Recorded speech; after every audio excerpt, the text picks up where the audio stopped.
Chapter 405. Zhang Yan didn't care about Wang Kuejia, who broke into the formation. Even if the Quanta tribe was powerful and had tens of thousands of people, they couldn't kill their way into the Qinsang school. If they didn't want to live long enough, they could try.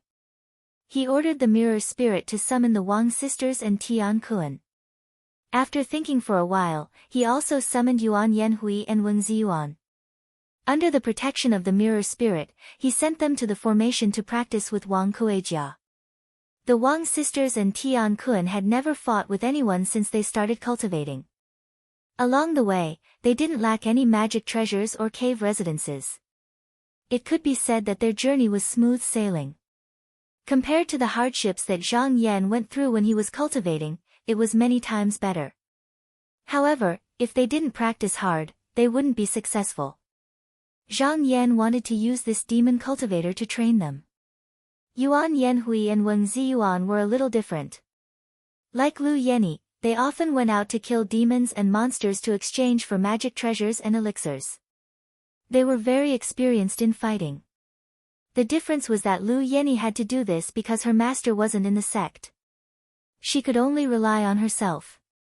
As for Yuan Yanhui and Wen Ziyuan, their master Zhu Bingguan wanted them to be independent so that they wouldn't be unable to stand in the sect after he reincarnated. Although this elder Zhu was good at manipulating people's minds, he was really good at teaching children.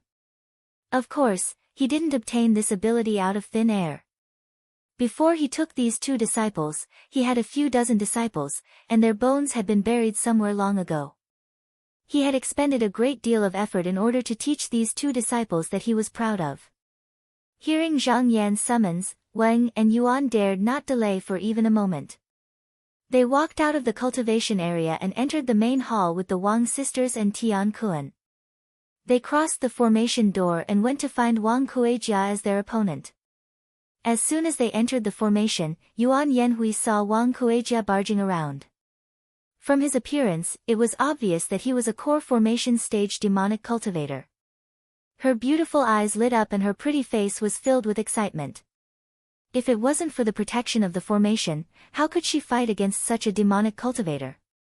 She immediately raised her sword and was about to charge forward, but at this moment, she felt her sleeve being pulled by someone.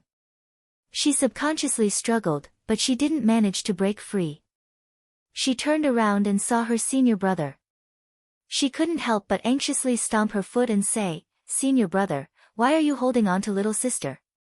Wen Ziyuan smiled and said, "Junior sister, you don't have to be impatient. Do you know why the Manor Lord sent us here?" Yuan Yan asked doubtfully, "You're not using this monster to practice?" Wen Ziyuan shook his head slightly and said, "Since we're just practicing, why do we have to go forward together?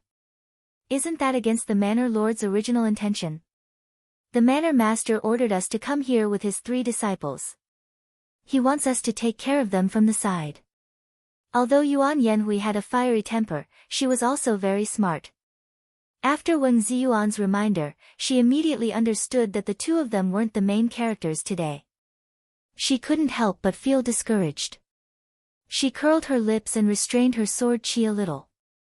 Wen Ziyuan comforted her, "Junior sister, don't be disappointed.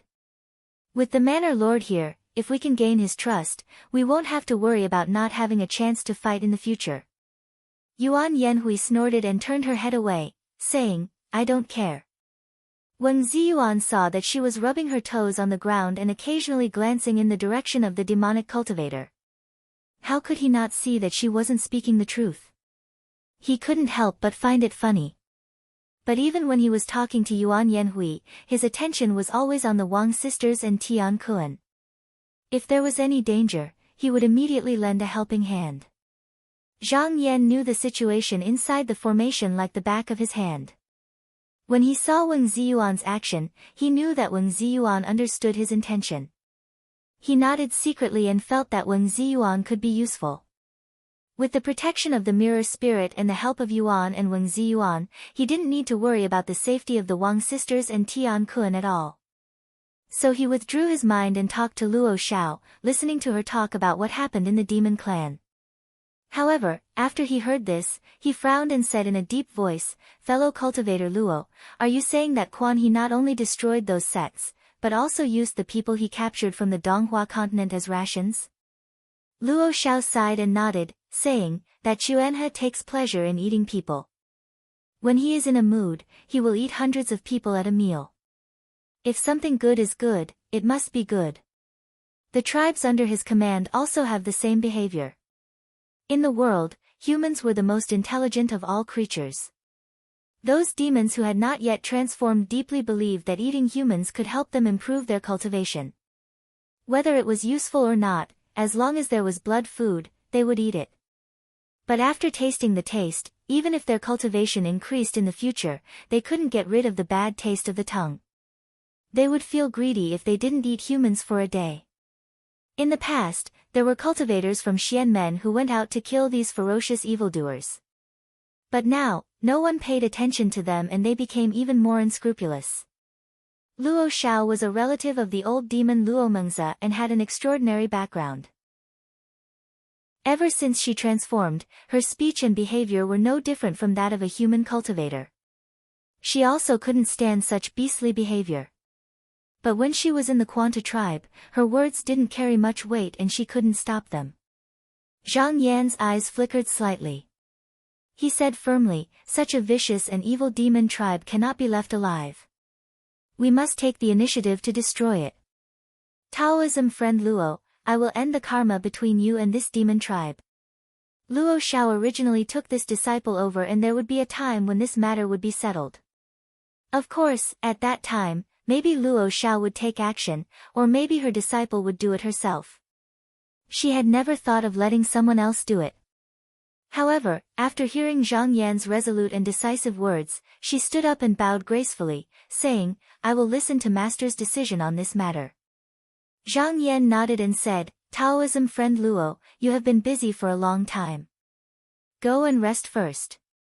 Luo Xiao bowed again and took her leave. Zhang Yan pondered for a while, then stepped open the formation door and left the cave abode. He rode the clouds towards the 10 Peaks mountain. Not long after, he arrived at the top of the 10 Peaks mountain. He called out at the entrance of the cave abode and a sturdy servant girl invited him in.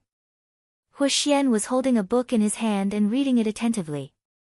Seeing him come in, he invited him to sit and said with a smile, "I haven't seen junior brother Zhang for a long time.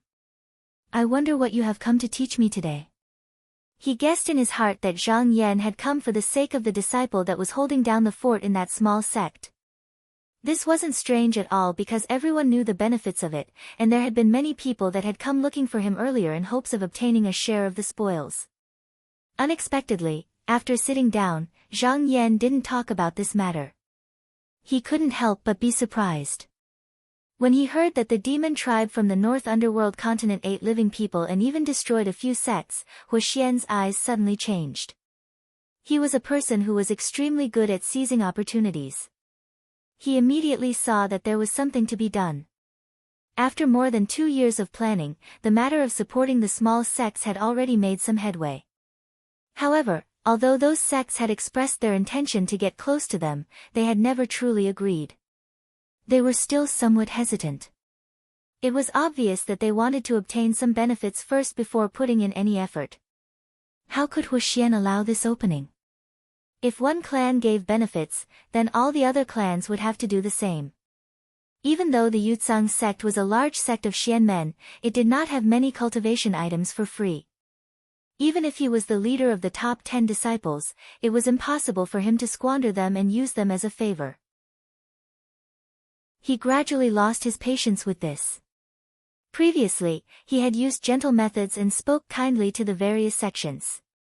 He had never spoken harshly. But now it seemed that he was too polite to this group of people before. He had to beat them up. To motivate these small sects, he had to use both hard and soft methods. Blindly expressing goodwill would be useless. Now that the disciples of the Devil clan were becoming more and more rampant in the Donghua continent, he had originally planned to choose a strong enough target to intimidate the small sects that were still uncertain.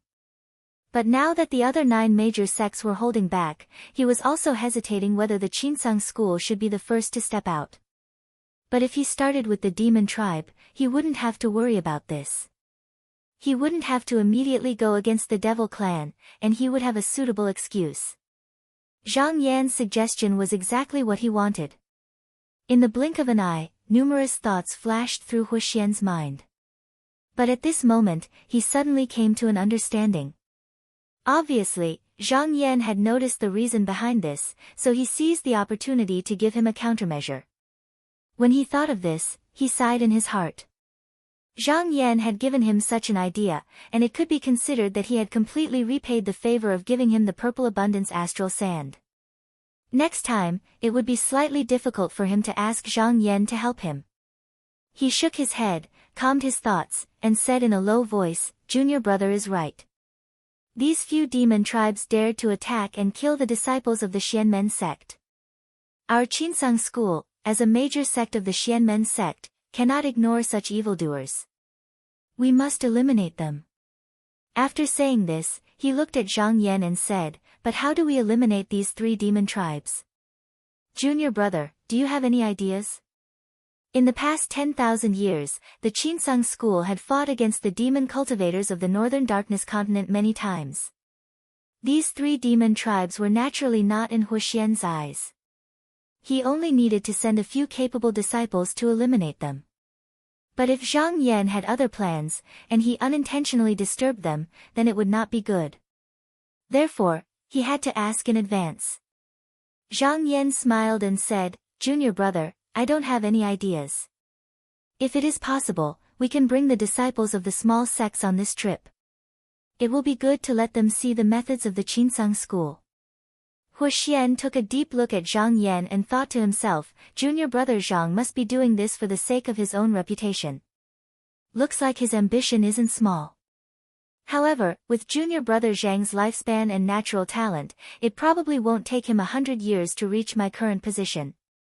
His goal was the Temple Lord of the Daylight Temple. To him, the position of the first seat of the top 10 disciples was only a necessary path to achieve his goal. He did not place much importance on it. Instead, he somewhat approved of the drive that Zhang Yan had displayed.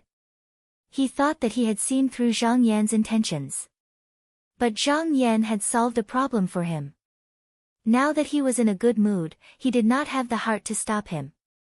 He nodded and said, "Since this is junior brother's suggestion, you will be in charge of it. I will arrange the people. What do you think?" But Zhang Yan's answer once again exceeded Huxian's expectations. He only heard Zhang Yan say indifferently, "This time, there are 3 demon tribes that came from the Northern Darkness continent. Leave the Quanta tribe to me. As for the other 2 tribes, I will not overstep my authority." Chapter 406. Zhang Yan and Huxian discussed for a while and decided to leave in 3 days. As for the exact number of people, he wouldn't interfere. He said goodbye to the 10 Peaks Mountain Cave and returned to the Clear Darkness Heavenly Lake. After entering the main hall, he turned the small pot mirror. Light and shadow rippled, and the scene within the formation appeared. Seeing that the Wang sisters and Tian Kun were still fighting against the demonic cultivator Wang Kuejia, and because they were no longer in a life-threatening situation, with Wang Ziyuan and Yuan Yanhui taking care of them from time to time, the 3 disciples were initially very restrained, but now they were able to let go of their hands and feet, and they were even able to cooperate with each other. Zhang Yan thought, "The difference in cultivation between my 3 disciples and this beast cultivator is too big. It seems like they can only practice like this for now. In the future, when their cultivation increases, they can go out to train like Yan Yi." Thinking up to there, he glanced at Wang and Yuan Yanhui, and his expression changed slightly. The battle within the array lasted for an entire day. Seeing that his 3 disciples were extremely tired, Zhang Yan ordered the mirror spirit to send them out of the array and back into the cave. He then called Wang and Yuan Yanhui over. As soon as the 2 of them arrived at the hall, they greeted Zhang Yan and stood there with folded hands. Zhang Yan looked down and said in a low voice, "Now that the 2 of you have cultivated to the 2nd level of the mystic light realm, let me ask you. Do you want to go out and search for herbs and try your luck, or do you want to stay in the cave and form the pills? Hearing this, Yuan Yanhui didn't say anything and only looked at Wang Ziyuan. She trusted this senior brother very much, no matter what decision he made. No matter what decision he made, she would follow his lead.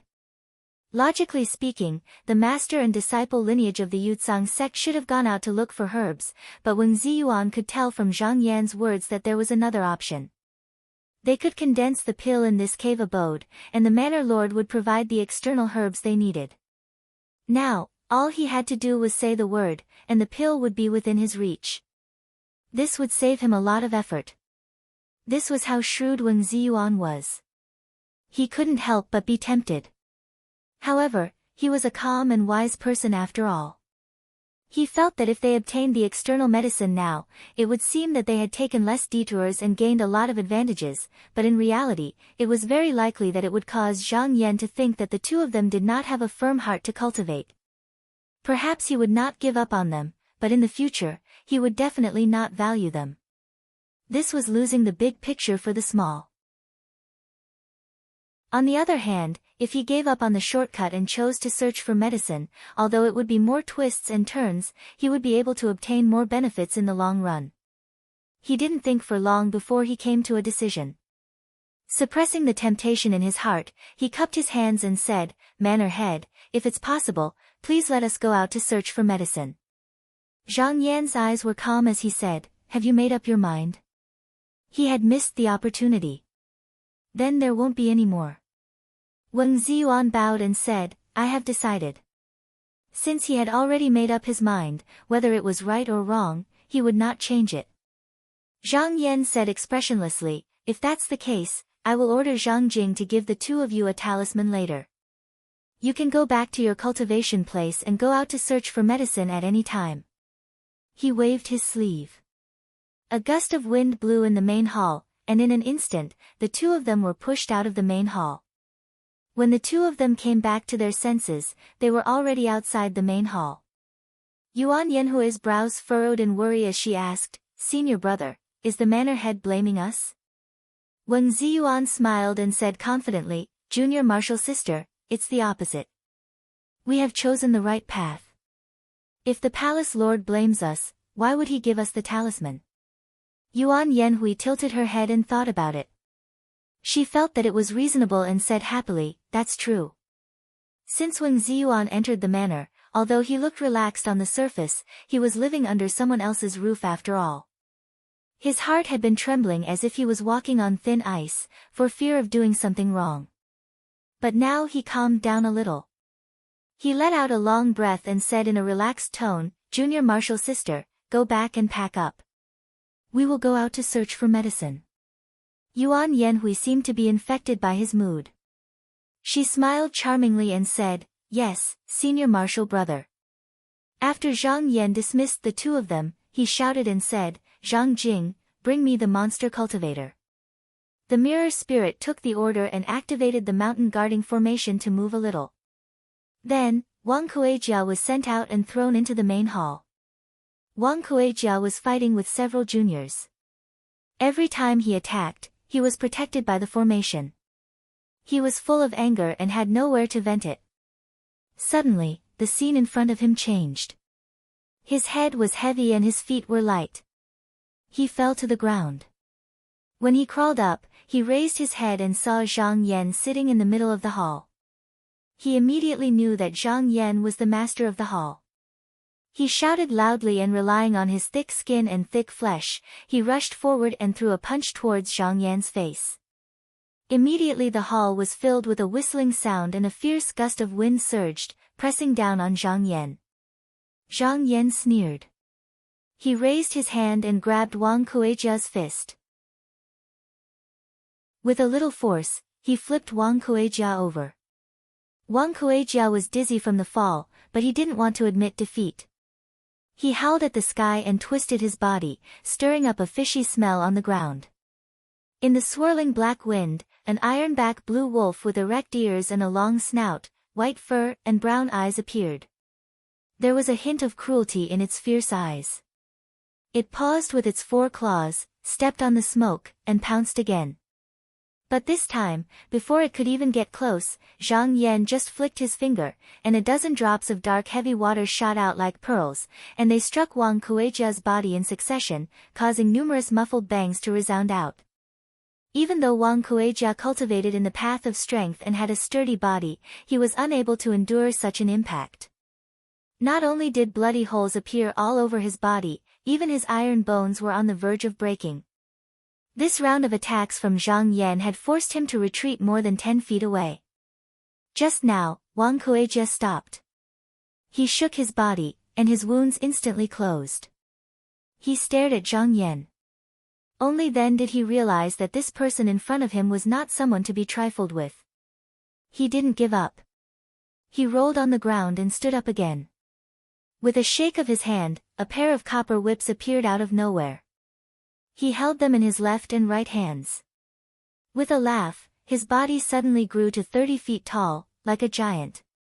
He only took one step forward and was in front of Zhang Yan. He raised the copper whips high and smashed them down. Zhang Yan turned a blind eye to the incoming force. His expression didn't change. He cast a spell, and a big yellow hand rose from the top of his head. It grabbed Wang Kuejia's body and picked him up and threw him dozens of feet away. Wang Kuejia fell on his back and felt numb all over. Wang Kuejia's chest heaved up and down. He wailed and threw away the 2 copper whips. He gave up and said, "I'm no match for a Taoist like you. If you want to kill me, do it." Zhang Yan laughed and shook his head. He said, "I heard that you're the personal guard of the monster king Quan He of the Quanta tribe. I thought you were someone special, but now it seems that you're nothing special. I'm really disappointed." Wang Kuejia hated it when people looked down on his tribe. Hearing this, he suddenly became angry and shouted, "Bullshit! Bullshit! I'm the personal guard of General Han Guang, who is under the command of the king. How can I be compared to the king?" Zhang Yan said lightly, "I heard from Lady Luo that the king you mentioned is only at the level of turning Dan, but I can't see any difference between him and you." Hearing this, Wang Kuejia was even more angry. He said, "You're talking nonsense. My king is a descendant of the heavenly wolf. He has the bloodline of a big monster. How can a little monster like me compare to him?" He talked non-stop, and the more he talked, the more excited he became. Zhang Yan stabbed him from time to time. Unknowingly, he revealed part of the Quanta tribe's secrets. Zhang Yan listened for a while and finally nodded with a smile. He said, "I see. I was worried that I didn't know how to deal with the Quanta tribe. Thank you for telling me the details." Wang Kuejia was stunned. Then he realized that he was tricked. He scolded, "You're not a good person. How dare you trick me?" Zhang Yan already knew what he wanted to know.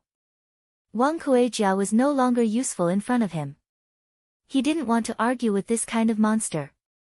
He waved his hand and ordered the mirror spirit to trap him in the array again. He knew from Luo Xiao that in the Quanta tribe, the highest level of cultivation was only the level of turning Dan. But among the monster cultivators, even if they were in the same level, their cultivation would be different because of their cultivation and bloodline. It could even be said that the difference was like heaven and earth. Those ordinary little monsters could only bully mortals with their monster bodies. They usually couldn't compete with the disciples of the Xianmen sect. Only those who made great contributions or those who were talented could get the blood and bones of the big monster or the tribe leader to get rid of the turbidity, improve their cultivation, and even reverse the body of the big monster. Looking at the cultivation of a monster cultivator, one only needed to look at his background to know his cultivation. Those like Luo Xiao who chose the path of Qi were, after all, the minority among the monster cultivators. Zhang Yan originally planned to take a few disciples to watch the battle. But after listening to Wang Kuejia, he knew that Quan He was a descendant of the heavenly wolf tribe. There were also a few strong people in the tribe who were not easy to deal with. After thinking for a while, he felt that he could come and go freely. If there was any danger, he could escape in time. After making up his mind, he returned to the small pot mirror and meditated. 3 days later, Zhang Yan woke up from his meditation. He waved his sleeves and turned into a light smoke. He went out of the cave and came to the Heaven Lake. After Shang Chang's arrangement, there were many elegant pavilions and waterside pavilions. He came to a small pavilion near the lake and stood with his hands behind his back. At this moment, the sky was high and the sun was bright. The clear blue water was sparkling. The scenery was very pleasant. It made people want to go fishing. According to the agreement, Huxian would send disciples to meet with him today. They would go to kill the monster tribe together. Just as he was thinking about who Huxian would send, he suddenly felt something and couldn't help but look up. In midair, there was a beautiful and celestial woman walking over from the clouds with light steps. Every step she took caused a cloud of mist to form beneath her feet, and it was clear and smooth like jade, extremely elegant and pure. She wore a lotus-colored skirt. Her waist was slender and there was a butterfly ornament on her hair. The ornaments clashed and made a sweet sound. Before she arrived, there was an elegant fragrance. Zhang Yan was a little surprised. He thought that the person who would go with him would be Fang Zhenlu. He didn't expect it to be this woman. He took a step forward and said, "So it's senior sister Han. Sorry for not going out to meet you." Han Sui landed on the ground and curtsied. He said quietly, "Junior brother Zhang, I am well. Senior brother Huo ordered me to go with you to eliminate the evildoers." Chapter 407. When Zhang Yan saw Han Sui arrive, he invited her to sit in the pavilion. He clapped his hands, and ripples appeared in the heavenly pond. A bell-like laugh rang out, and a beautiful woman stepped out of the water, carrying a lotus leaf that was moist from the rain. She gracefully came over and placed 2 clam cups on the stone table in the pavilion. One of the cups was clear dew. Han Sui's expression was tranquil, and she said, "Junior brother Zhang, I don't usually touch a drop of wine." Zhang Yan smiled, and said, "Senior sister, you misunderstand. This is the jade dew condensed from the shell of my heavenly pond. It's sweet and mellow, not water wine." He picked up a cup, raised his hand, and made a gesture of respect, and said, "Please." Han Sui glanced at him, stretched out her slender fingers, and picked up the clam cup. She covered her face with her sleeves, and without moving her upper body, she drank the jade dew. Zhang Yan also picked up the clam cup, and drank it in one gulp.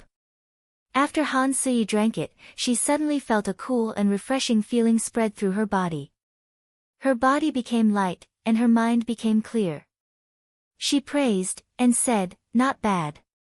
She had a cold personality, and normally she cultivated in her cave. Aside from the cultivators of her clan, she rarely interacted with people of the same sect. According to her intentions, although she was going to sweep the demon department with Zhang Yan, it would be best if they didn't meet. But before she left, Huxian came to find her, and asked her to give an item to Zhang Yan, as a sign of his solemnity. Facing the 10th disciple's seat, she couldn't refuse, so she could only agree, and personally came to see Zhang Yan. But she wasn't good at beating around the bush, and after a moment of silence, she said, "Junior brother Zhang, you're usually alone outside, and I'm afraid you're used to riding the wind and traversing the clouds. But now you're one of the 10 disciples of my Qinsang school. But this time, we're sweeping the demon department to intimidate the small sects, and if you don't have a ride, I'm afraid it's inappropriate. Senior brother Huo ordered me to come first, and deliver this flying starry palace that Baoyang courtyard built for you." She flicked a jade bracelet lightly, and a speck of starlight flew out and landed above the heaven lake. In the blink of an eye, it transformed into a small city that was 2,500 feet in length and width. It had jade steps and copper pillars, and was surrounded by clouds. The 4 corners of the flying palace were watchtowers. The main hall in the middle of the palace was majestic and magnificent. Flowers and trees were planted all around the hall, and there were even a few clear and long crane cries coming from inside. This time, the Qinsang school dispatched cultivators to kill the cultivators of the demon division. It wasn't just Zhang Yan and Han Sui.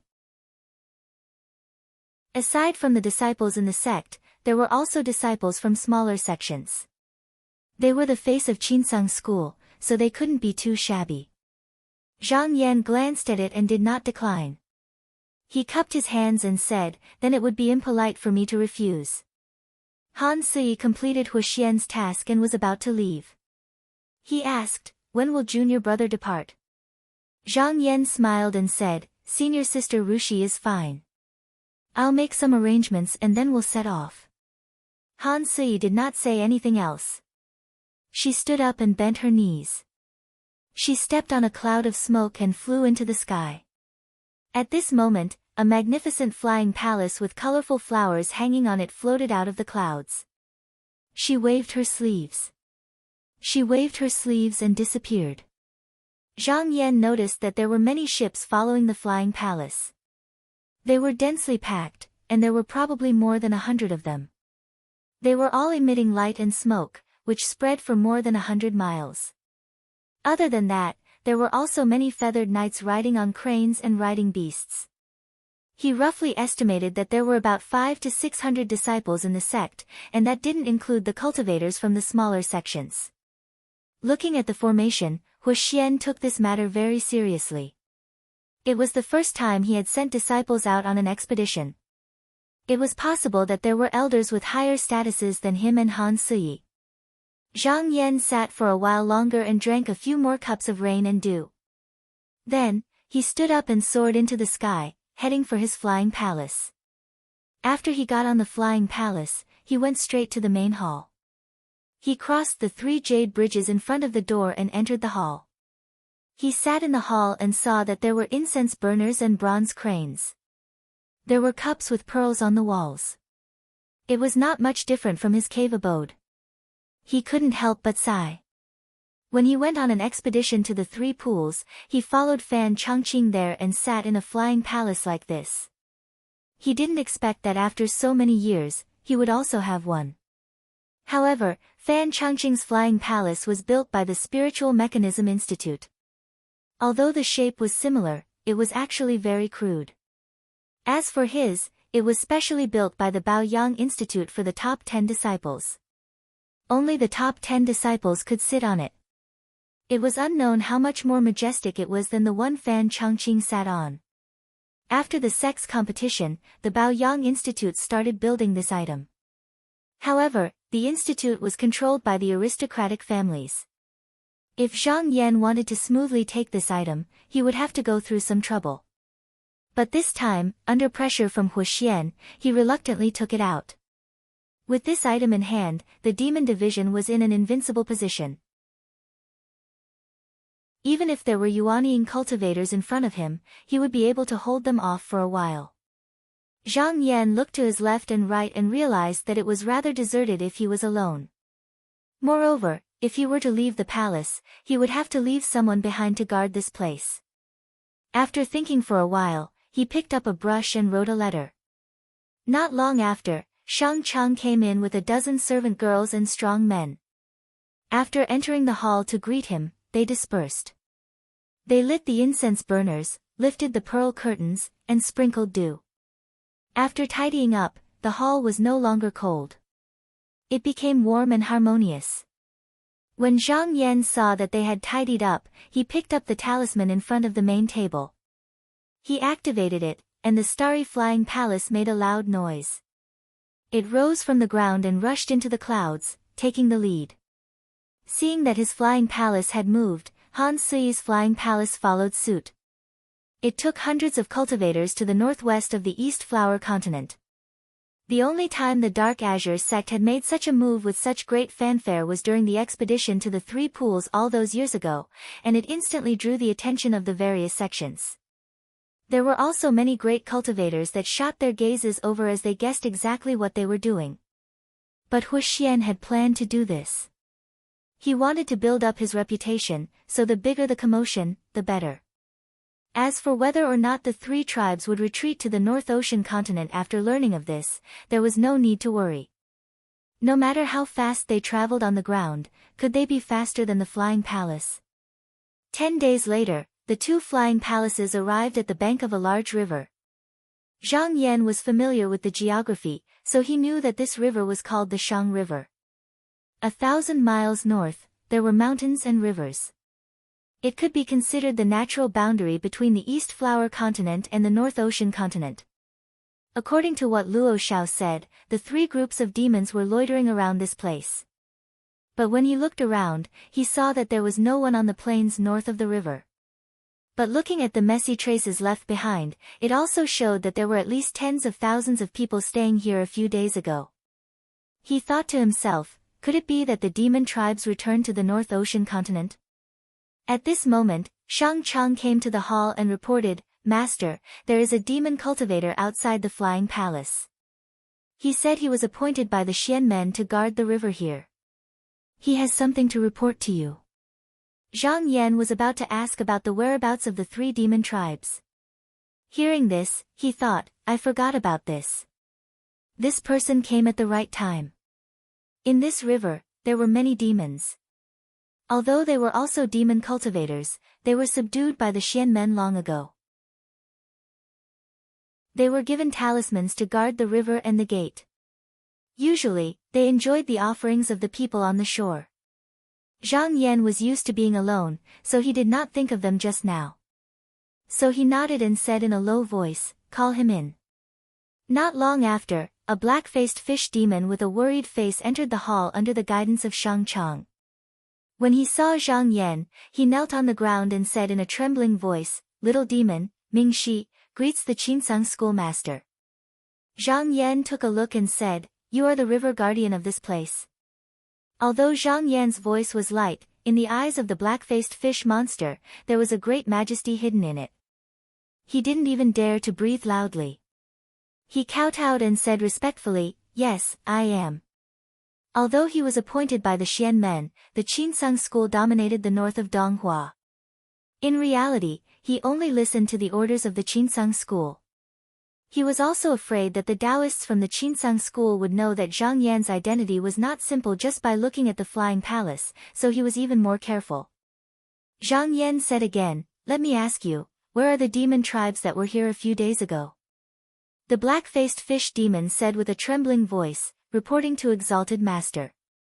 Ever since the three demon tribes entered the Donghua continent, they have already broken through a few border cities of the Wei Kingdom. 10 days ago, they probably ran out of food, so they crossed the river and headed towards the direction of the Yong continent of the Wei Kingdom. I was unable to stop them. Please punish me. As he finished, he kowtowed heavily on the ground again. His forehead was bleeding. Although the black-faced fish demon had thousands of marine animals under his command, he was good at dealing with a few wandering ghosts. However, this time, the three demon tribes had joined forces to go south to the Donghua continent. There were no less than 100,000 of them crossing the river. They did not dare to stop them. They were so scared that they abandoned their residences. They were extremely afraid that Zhang Yan would kill them. Zhang Yan laughed coldly and said, "These demons are really bold." The reason why he did not think too much about crossing the river was that out of the tens of thousands of demon tribes, only about 100 of them knew how to fly. It was fine on the north bank. If they saw something was wrong, they could leave at any time. However, if they crossed the river, once they were targeted by the Xian men, they would all stay on the south bank. The risk was too great. How could the demons of the three tribes not know about this? Therefore, for the past few months, the demons of the three tribes had been moving along the river and did not cross it. However, along the way, they ate and drank like locusts. The villages and cities were all destroyed. There was no trace of people, birds, and beasts. There was no food to be found north of the river. However, they had tasted the sweetness. If they returned to the North Darkland continent, they would not be willing. But staying here would only mean starvation. Thinking about how no cultivators from the Xian men came to stop them in the past few months, they gathered their courage and crossed the river. The black-faced fish demon heard Zhang Yan's tone. It seemed that he had no intention of pursuing the matter. He quickly said, "Master, you will definitely be able to turn the situation around this time. You can turn the tides with a flip of your hand. You can turn the tides with a flip of your hand. You can kill them all. Because this Hisho was in charge of a territory, he often went to the nearby provinces and counties to meet with the gentry and county officials. He learned a lot of bootlicking skills, but his words were incoherent and nondescript, making all the maids in the hall cover their mouths and chuckle. Zhang Yan frowned and ignored him. He only said, "Go to the flying palace behind me and report the situation." The black-faced fish demon did not dare disobey. He said a few more words that he thought were pretty, and then excitedly left the flying palace to see Han Suyi. Zhang Yan closed his eyes to rest. Not long after, he saw a letter flying over.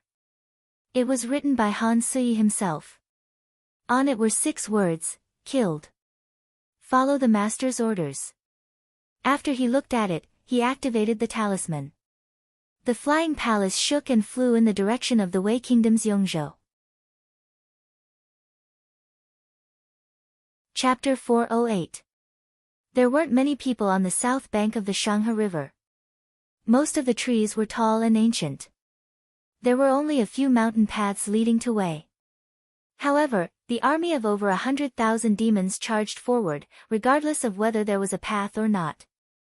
When they encountered a mountain, they opened a mountain, and when they encountered water, they filled up a river. They were like a torrent, and everywhere they passed seemed to have been plowed. Groups of beasts fled, birds flew in panic, and the demonic chi that shot into the sky could be seen from over 50 kilometers away. Chuizhou was the largest city in the northwest of Wei. Governor Yang Pai was a capable official. At this moment, the city was filled with soldiers. Crossbows, poisoned water, and rolling stones were all prepared. Other than that, there were some Taoists working on the city wall. They used wooden swords to carry the talisman and chanted some incantation. They were summoned by the nearby Taoist palaces to help defend the city. A few days ago, there was news that Yongzhou city had turned into a ghost town. The 70,000 people in the city had been devoured by the demons. Therefore, the city had to be on high alert. Beside Governor Yang stood an elegant young Taoist dressed in a coarse blue robe. He took a few glances and said worriedly, "Sir Yang, these Taoist friends are good at drawing talismans to catch ghosts and praying to cure illnesses. They're good, but there's still not enough to deal with those demons." Governor Yang thought highly of this Taoist. He smiled bitterly, "Taoist Jiang, how could I not know that? But it's better than nothing. Otherwise, before the demons attack, the entire city will be wiped out. They can run, but I can't. The people in the city can't either." Taoist Jiang sighed, "What a pity, I's magic power is weak. If my master was here, he wouldn't let these demons run wild." Governor Yang knew this was Taoist Jiang's ability. Not to mention anything else, just the fact that he was able to fly in the sky without the help of any magic tools was enough to prove that he was the only Taoist he had ever seen. Hearing him mention his master, Governor Yang couldn't help but ask, "Which immortal is your master? Can you ask him to come and save the people?" Taoist Jiang's expression was sad. He shook his head slowly. Governor Yang couldn't help but be disappointed. To him, Taoist Jiang's cultivation was unimaginable. Wouldn't his master's magic power be unbelievably high? But such a celestial being couldn't save the people. He couldn't help but say, "It's hard to find the immortals, but how can the common people be blamed for this disaster?" Taoist Jiang had no other choice. Back then, his teacher had only passed on a cultivation technique to him. Later, by chance, he had stumbled upon the abode of a cultivator who had passed away in meditation deep in the mountains. Just now, he was able to condense the mystic light.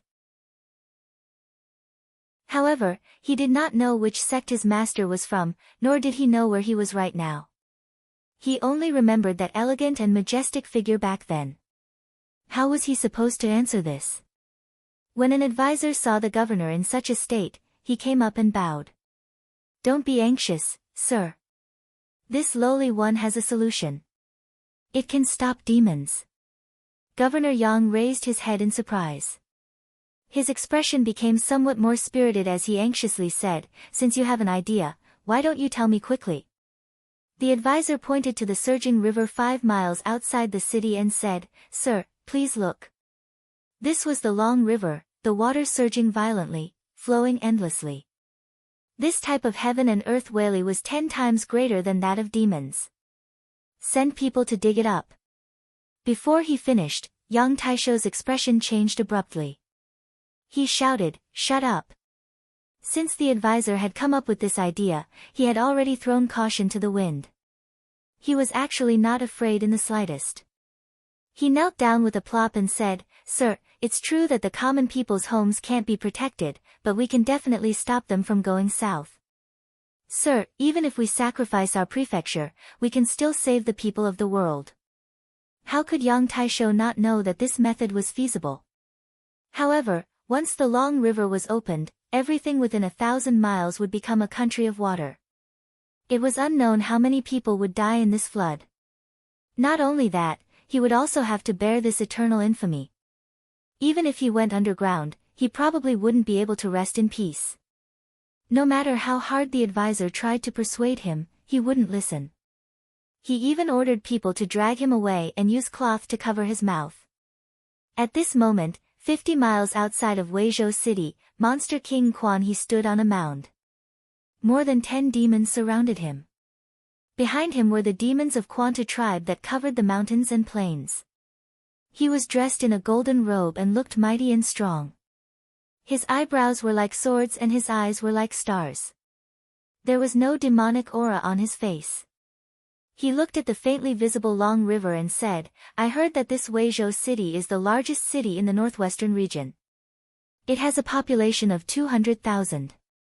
It's a meathead indeed. However, it's not easy to cross the river. General Han, bring your personal guards and occupy this city for me. Snatch the meat and share it with your men. General Han was 15 feet tall. He had a rough face and protruding teeth. He was a cultivator of strength path and could change his body size. However, he especially liked to be this majestic. Upon hearing this, he said in a low voice, Your Majesty, don't worry. This time, without the 2 tribes fighting over it, the people in this city will definitely be our meal. Although the demons of the 3 tribes combined were powerful, it was still not enough. Therefore, after they left the mountain, they split up.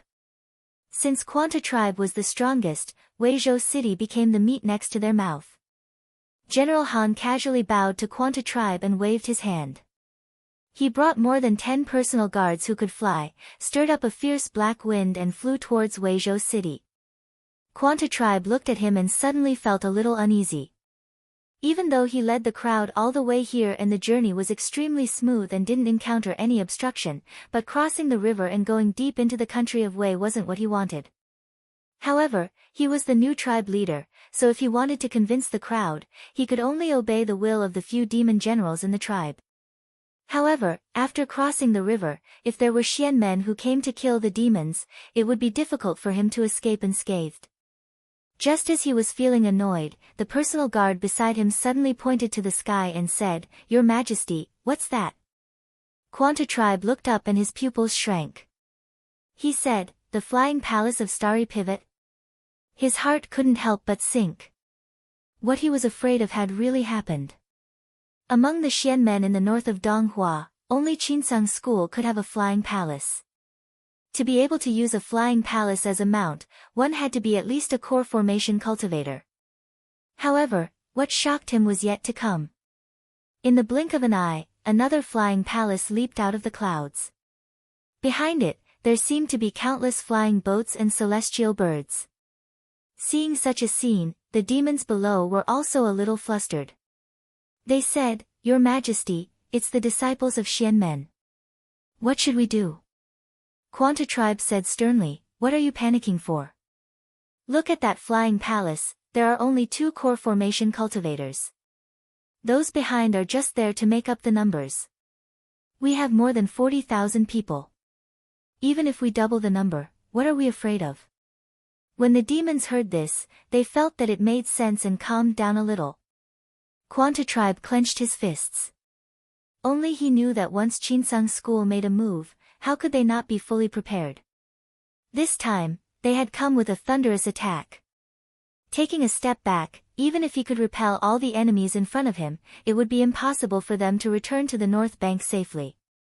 Meanwhile, in the flying palace, Zhang Yan waved his sleeves.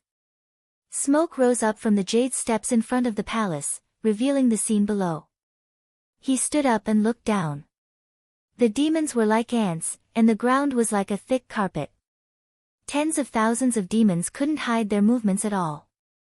In less than 2 hours, they had caught up. He thought about it for a moment. Just now, the tall demon general was heading in the direction of Weizhou.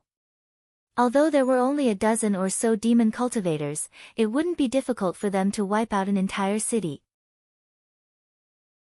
Therefore, he couldn't just sit back and watch. He had to kill them first. As for here, with Han Sui there, he didn't have to worry about them escaping. Therefore, he ignored the demons below. He activated the flying palace and flew over them, heading in the direction of Weizhou. General Han flew with his guards. In less than a moment, he was in the sky above Weizhou city. The city walls were tall and majestic, but in his eyes, they were like paper. He laughed viciously and stopped using his flying technique. He didn't even take out a weapon.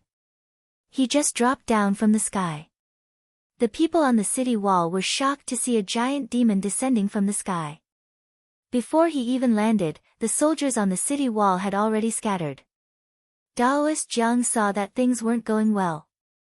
He grabbed Yang Taisho, released his mystic light, and soared into the sky to avoid the attack. There was a loud rumble, and dust flew everywhere. Bricks and stones were sent flying. The city wall collapsed under General Han's stomp. Some of the officials and the old and weak soldiers who didn't have time to escape died on the spot. General Han saw the panicked people around him. He laughed and opened his mouth, revealing a bloody mouth. He took a deep breath, and the soldiers who ran away were swept back into his mouth by a gust of wind. He chewed a few times, and the sound of bones cracking and flesh rotting could be heard. After a moment, blood flowed from the corner of his mouth. Seeing him eat people alive, some of the braver soldiers were so frightened that they threw away their weapons and fled in all directions. Yang Taisho's eyes turned red. He cried out, "Daoist Jiang, don't worry about me. Go and stop this demon." His cry immediately attracted General Han's attention. He turned around and saw the two of them being carried in the air by the mystic light. He chuckled and punched upward. Daoist Jiang was shocked. He knew he was no match for this demon, but just as he was about to dodge, he found that his body was being pulled by a whirlpool. He couldn't dodge at all. At this critical moment, he formed a spell and a green light appeared on his body. He shook his body and slipped away. General Han let out a cry of surprise. He didn't expect his punch to miss. Just as he was about to attack again, he suddenly saw a cold light flying toward him. That coldness caused all the hair on his body to stand on end. In a hurry, he raised his arm to block in front of him. With a "Kacha," this ray of light actually chopped off one of his wrists. General Han was shocked and angry. He said, "Who attacked your general? You're just a demon. How dare you call yourself a general?" As the voice sounded in the air, the clouds parted and a handsome Taoist walked over from the sky. His sleeves fluttered in the wind, and his body was surrounded by smoke. General Han couldn't help but take a few steps back. This Taoist actually gave him a lot of pressure. He roared angrily and circulated his cultivation technique. His wrist grew out once again. Then, he spread out his hands and threw out a coiled long saber. He stomped his feet and leaped into the air. With another loud shout, he raised his arms and slashed down with the saber. Zhang Yan sneered and pointed with his finger. A bolt of purple lightning flew out. In an instant, the light illuminated the sky and landed on General Han's body. A thunderous boom resounded in the sky. The entire city seemed to be shaking. Everyone present lost their balance and fell to the ground. When they looked at General Han again, not even his bones were left. He had turned into ashes. Chapter 409. General Han was in too much of a hurry.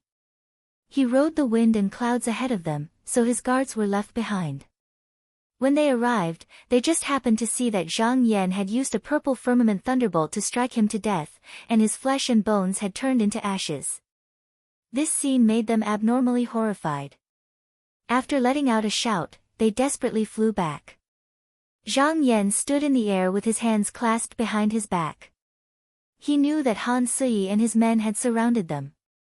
These evildoers couldn't escape, so he didn't chase them. The people in the city saw him descend from the sky. With a wave of his hand, he summoned lightning and swept away the evildoers. They thought that he was a real immortal descending from the heavens. They all knelt down and worshipped him. They called out, "Immortal," and kept kowtowing. Yang Taisho was also very excited. He shouted, "The heavens have not destroyed our Chuezhou. With the help of such an immortal, the people of Chuezhou will be safe. Daoist Jiang, please bring me forward. I want to meet this immortal." At this moment, Jiang Zheng seemed to be stunned when he saw Zhang Yan. Governor Yang called out to him several times before he regained his senses. He suddenly circulated his profound light and arrived in front of Zhang Yan. He suddenly knelt down on the cloud and choked with sobs. "Little brother Jiang Zheng is so fortunate to be able to see Master's immortal face again today." After saying that, he prostrated himself and respectfully kowtowed 3 times. Zhang Yan looked at him and asked, "You are the young man from that day?" Jiang Zheng was excited to see that his master still remembered him. He bowed again and said, "Yes, I am." Zhang Yan looked at him again and nodded. He sighed, "You didn't have anyone to guide you, but you still managed to cultivate to this level. That is very rare." That day when the long river burst its dike, Jiang Zheng and his fellow villagers were trapped on a hill. That day, Zhang Yan happened to pass by, so he conveniently rescued Jiang Zheng and his dozen or so villagers. Because he saw that Jiang Zheng's bone structure was acceptable, and he also had some intelligence, Zhang Yan specially gave him a talisman. It was this talisman that allowed Jiang Zheng to peek into the path of cultivation. Different from the cultivation methods of mortals, Zhang Yan not only gave him a cultivation method, but he also told him where to get the jade elixir essence pool for opening meridians. It was just one more piece of advice. After he condensed his essence, he was able to open his meridians in a declining family with the surname Han. Later, when he traveled the world, he found a cave abode of a predecessor and was able to cultivate to the mystic light realm.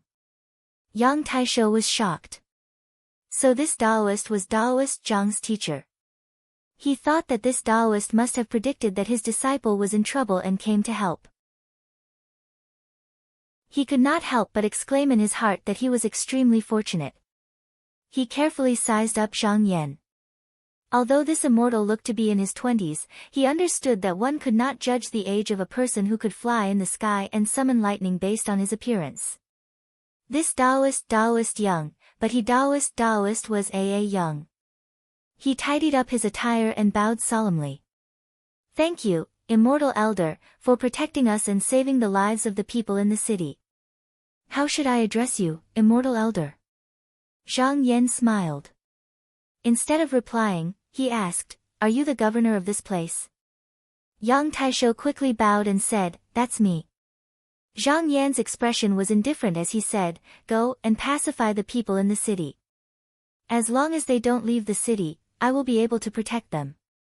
Governor Yang bowed deeply to Zhang Yan and said in admiration, "Daoist Zhang has the will of heaven. On behalf of the people of Chuezhou, I thank you for your kindness." He made up his mind and said, "If this immortal can survive this disaster, I will definitely find a painter to worship him and ensure that his incense will never end." At the same time, Han Sui flew Star Pivot Flying Palace above the monsters. Below the main hall of the Flying Palace, other than her, there were about 50 disciples, some sitting and some standing. They looked at the monsters below and were all eager to try. These were all her Han clansmen and disciples.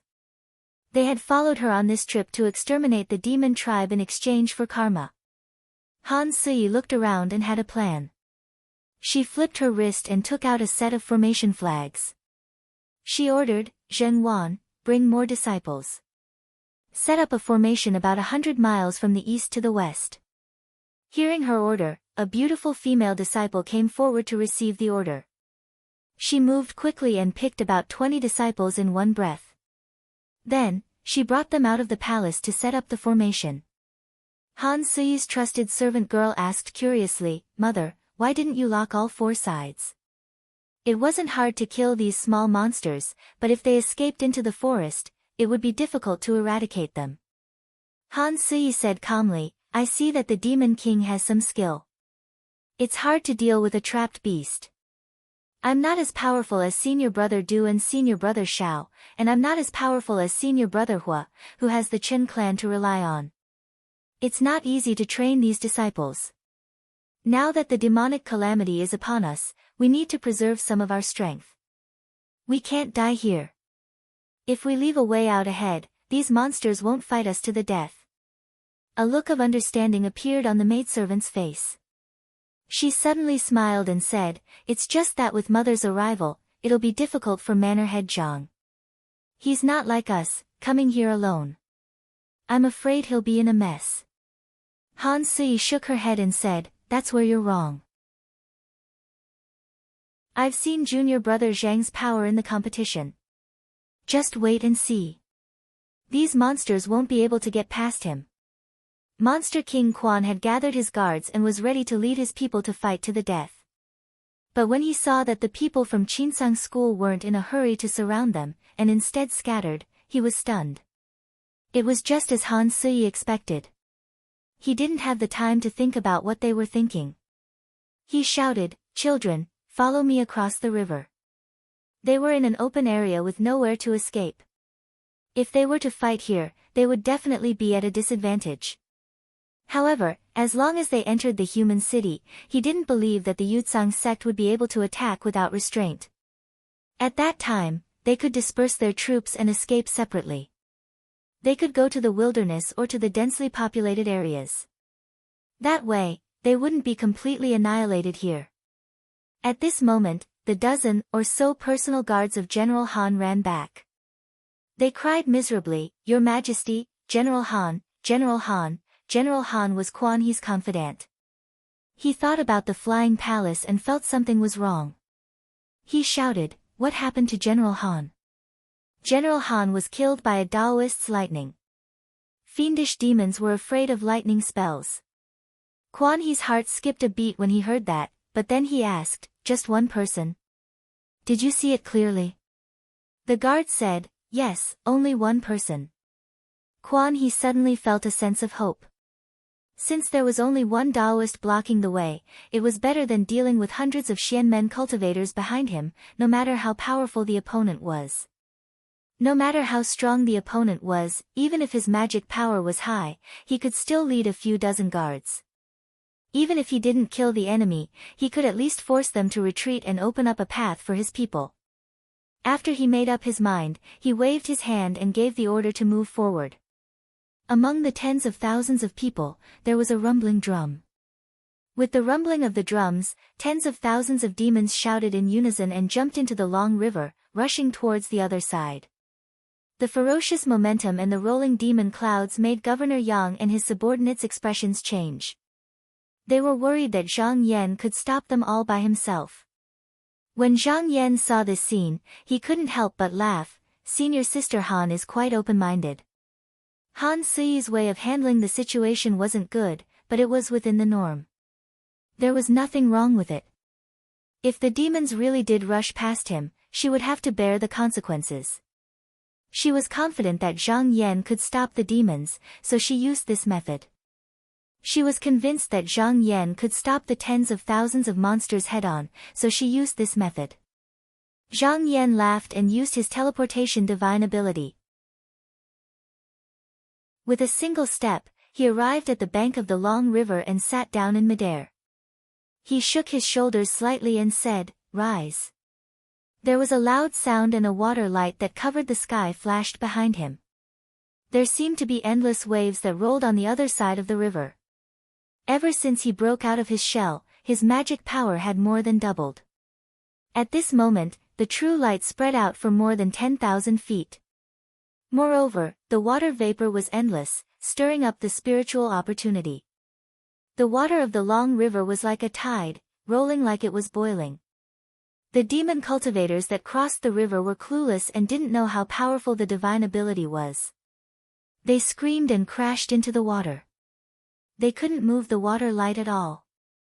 In the blink of an eye, they disappeared. In just a moment, more than 100 demon cultivators disappeared.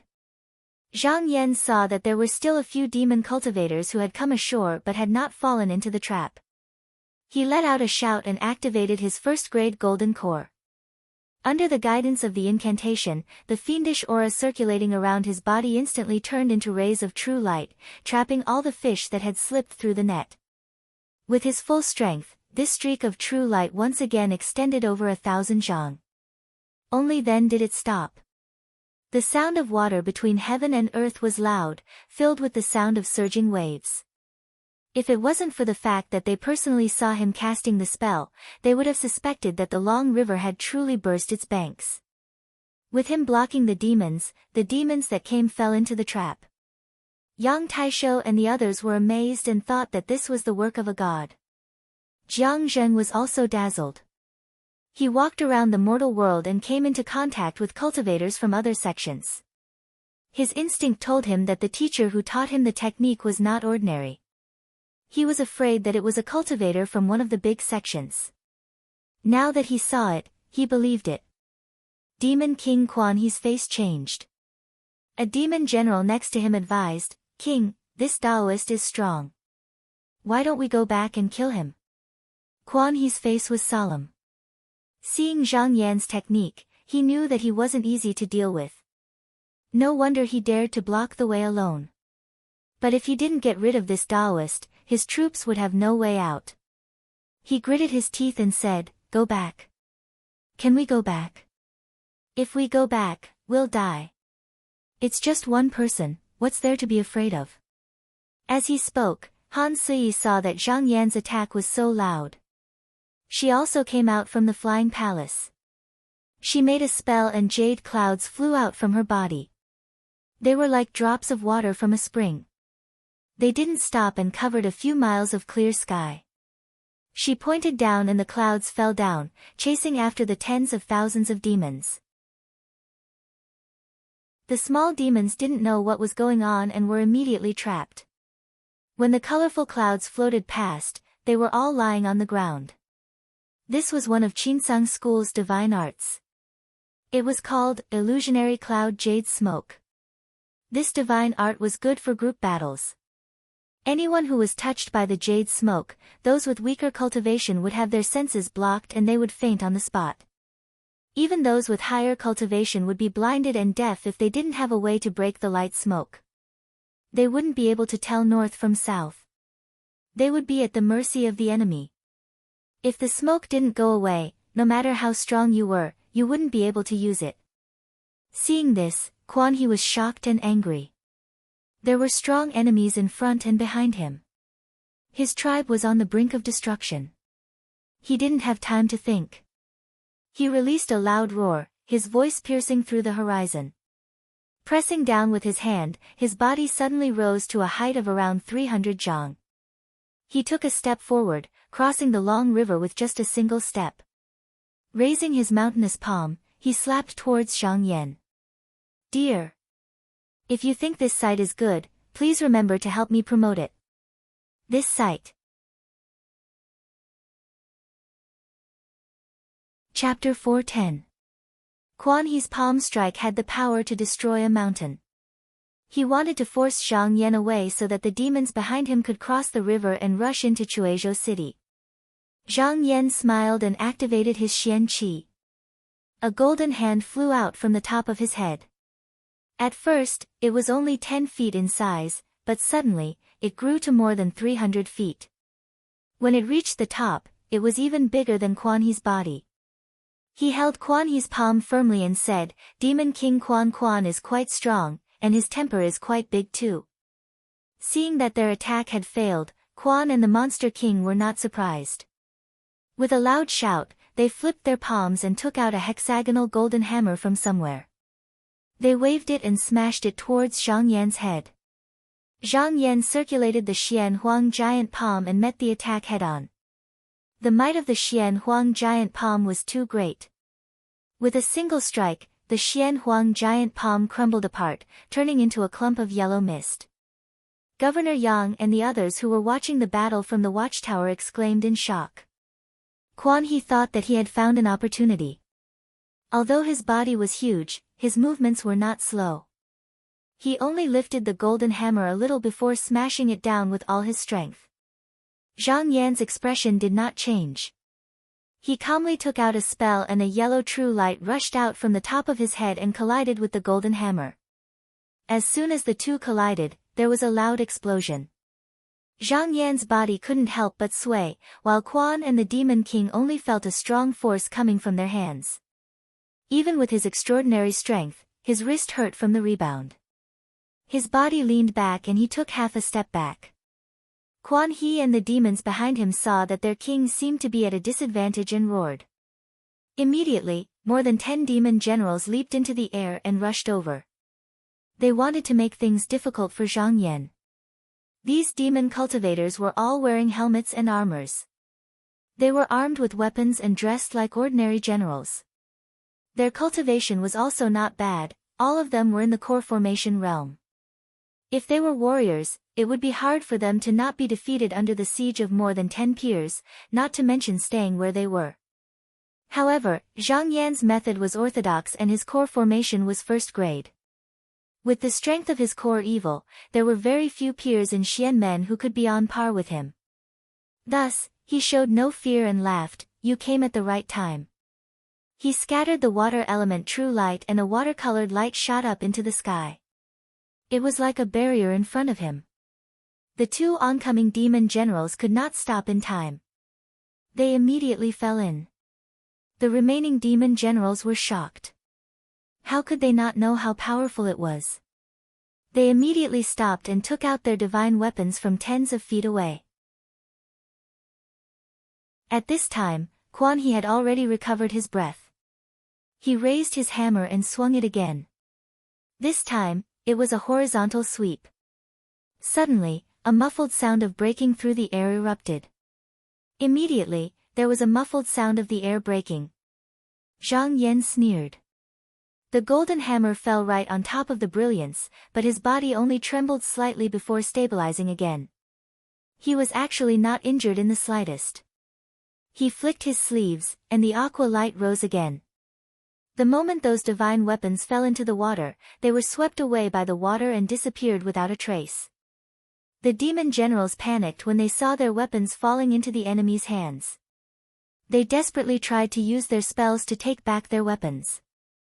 However, no matter how hard they tried, their faces turned red but they still could not get any response.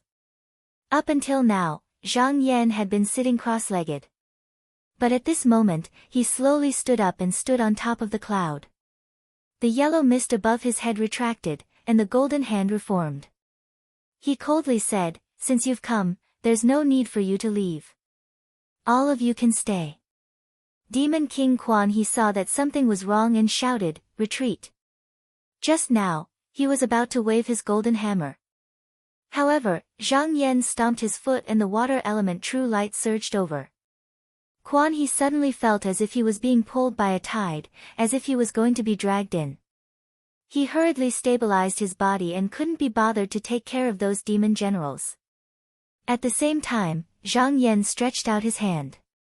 The yellow hand expanded to a few hundred feet. Like a cloud that covered the sky, it cast a large haze and grabbed the demon generals. The demon generals were caught off guard and were caught in the palm. Zhang Yan sneered. He used his mana and the 5 fingers of the hands suddenly closed. Only the sound of bones and flesh being crushed could be heard. No matter how strong their cultivation was, under such a grab, they were all tangled up inside and outside. They could no longer save their lives. Originally, these demon generals relied on the sturdiness of their bodies to dare to launch an attack. However, no matter how valiant they were, they couldn't help but be terrified when they saw such a miserable state. The gazes they shot at Zhang Yan were filled with terror, and they hesitated to move forward for a time. At this moment, besides the disciples of the Dark Azure sect, the spectators of the battle from afar were the disciples of numerous small sections. They saw that Zhang Yan was facing the encirclement of over 10 demon cultivators by himself, yet he beat all of them to the point they didn't have the ability to fight back at all. No matter how ferocious their attacks were, they were easily dealt with, and they didn't retreat in the slightest. One of them, a middle-aged cultivator, exclaimed in admiration, "This fellow Daoist Zhang is truly impressive." A fellow disciple that stood by his side puckered his lips and said as if it was a matter of course, "This fellow Zhang is ranked 9th amongst the top 10 disciples of Qinsang school, so he's naturally extraordinary. Not to mention this fellow Zhang has attained the first-grade core formation, and he's the only one in a few thousand years.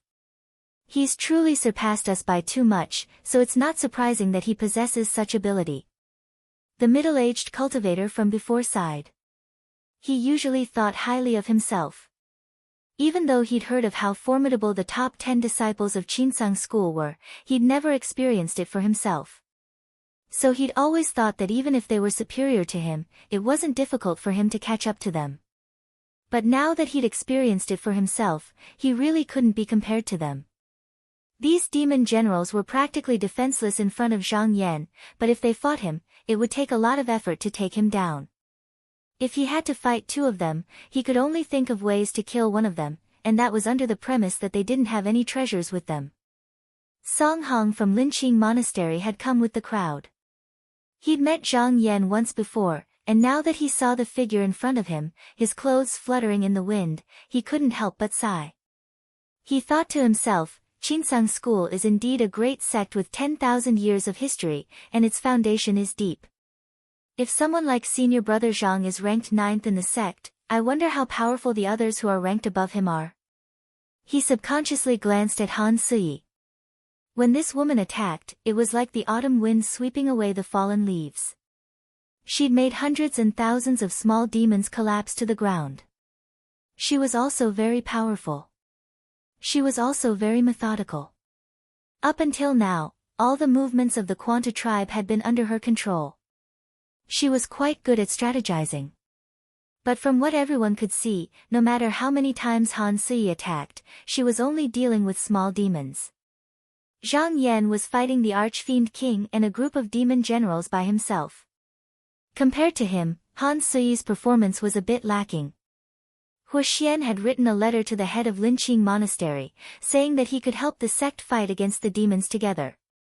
Song Hong, who was the head disciple of the sect, didn't agree to this, but now he had another idea. He thought to himself, I'll have to discuss this with my master when I get back. Quan and the Archfiend King saw their people being killed by Zhang Yan, and they couldn't take it anymore. They roared and used their true power.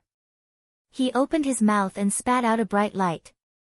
A fist-sized, perfectly round, and flawless golden bead flew out and shot towards Zhang Yan. At such a close distance, the golden pearl arrived in practically an instant, and it smashed onto Zhang Yan's chest with a bang, causing the fine light on his clothes to shake violently and be on the verge of dispersing. Zhang Yan waved his hand and stopped the light, but he was slightly surprised. It has to be known that his treasured robe was a profound artifact. Even if it went up against a divine ability, it would still be able to block it. However, he didn't expect that with one attack from this magic treasure, it would almost shatter the treasure light. Although it wasn't enough to truly injure him, the opponent's item was already extremely powerful. Quan he was even more shocked in his heart. This was an innate magic treasure that he'd nurtured himself, and it possessed the ability to shatter metal. Every time he used it, its might would decrease by a level until it was completely useless. In the past, he'd never used it lightly, and he'd only utilized it because he had no other choice. He didn't expect that even this couldn't do anything to Zhang Yan. At this moment, he also realized that the other party had such a robe to protect him, and it was impossible for him to force him to retreat. Quan he said fiercely, "Fellow Taoist, I don't want to fall out with your Qinsang school. If you open the door today and let us go, then we can talk. Otherwise, I, Quan He, am not a pushover. Let's fight to the death today. Zhang Yan didn't care about such threats and said with a smile, I need a spirit beast to guard the door. Is Archfiend King Quan willing to come? Quan He stared at Zhang Yan with his red eyes. Behind him, more and more small demons fell under the illusionary cloud jade smoke. He couldn't help but feel a little impatient. He shouted, fight, and spat out an ink-like qi. As soon as the qi came out, it caused a whirlpool and a boundless black wind. Countless fine grains of sand danced back and forth in the wind. This wind was extremely strange. The originally clear sky was immediately obscured, and the sun and moon lost their light. Not only did the spectators standing at the back feel their minds go blank with just a glance, they became muddle-headed. There were a few people with low cultivation who, if not for their fellow sect members holding them back, would have fallen off the clouds. The wind was a breath of foul qi that Quan He cultivated by borrowing the yin qi from the ground. Once it was used, it could confuse the mind and soul. Quan He hid himself in the wind and retracted his tall figure. He stretched out his hand and grabbed 100 or so clansmen with decent cultivation base. Without saying a word, he fled outside. Seeing that there was no way for him to kill his way out of Zhang Yan, he first put on a show and then released the bewildering wind. He didn't hope to injure the enemy, but only hoped to delay him for a while. With the help of the bewildering wind, he could use it to conceal himself and then quietly escape. Han Sui frowned. She pressed on the armrest and said, how can this demon use demonic arts? There must be a reason behind it.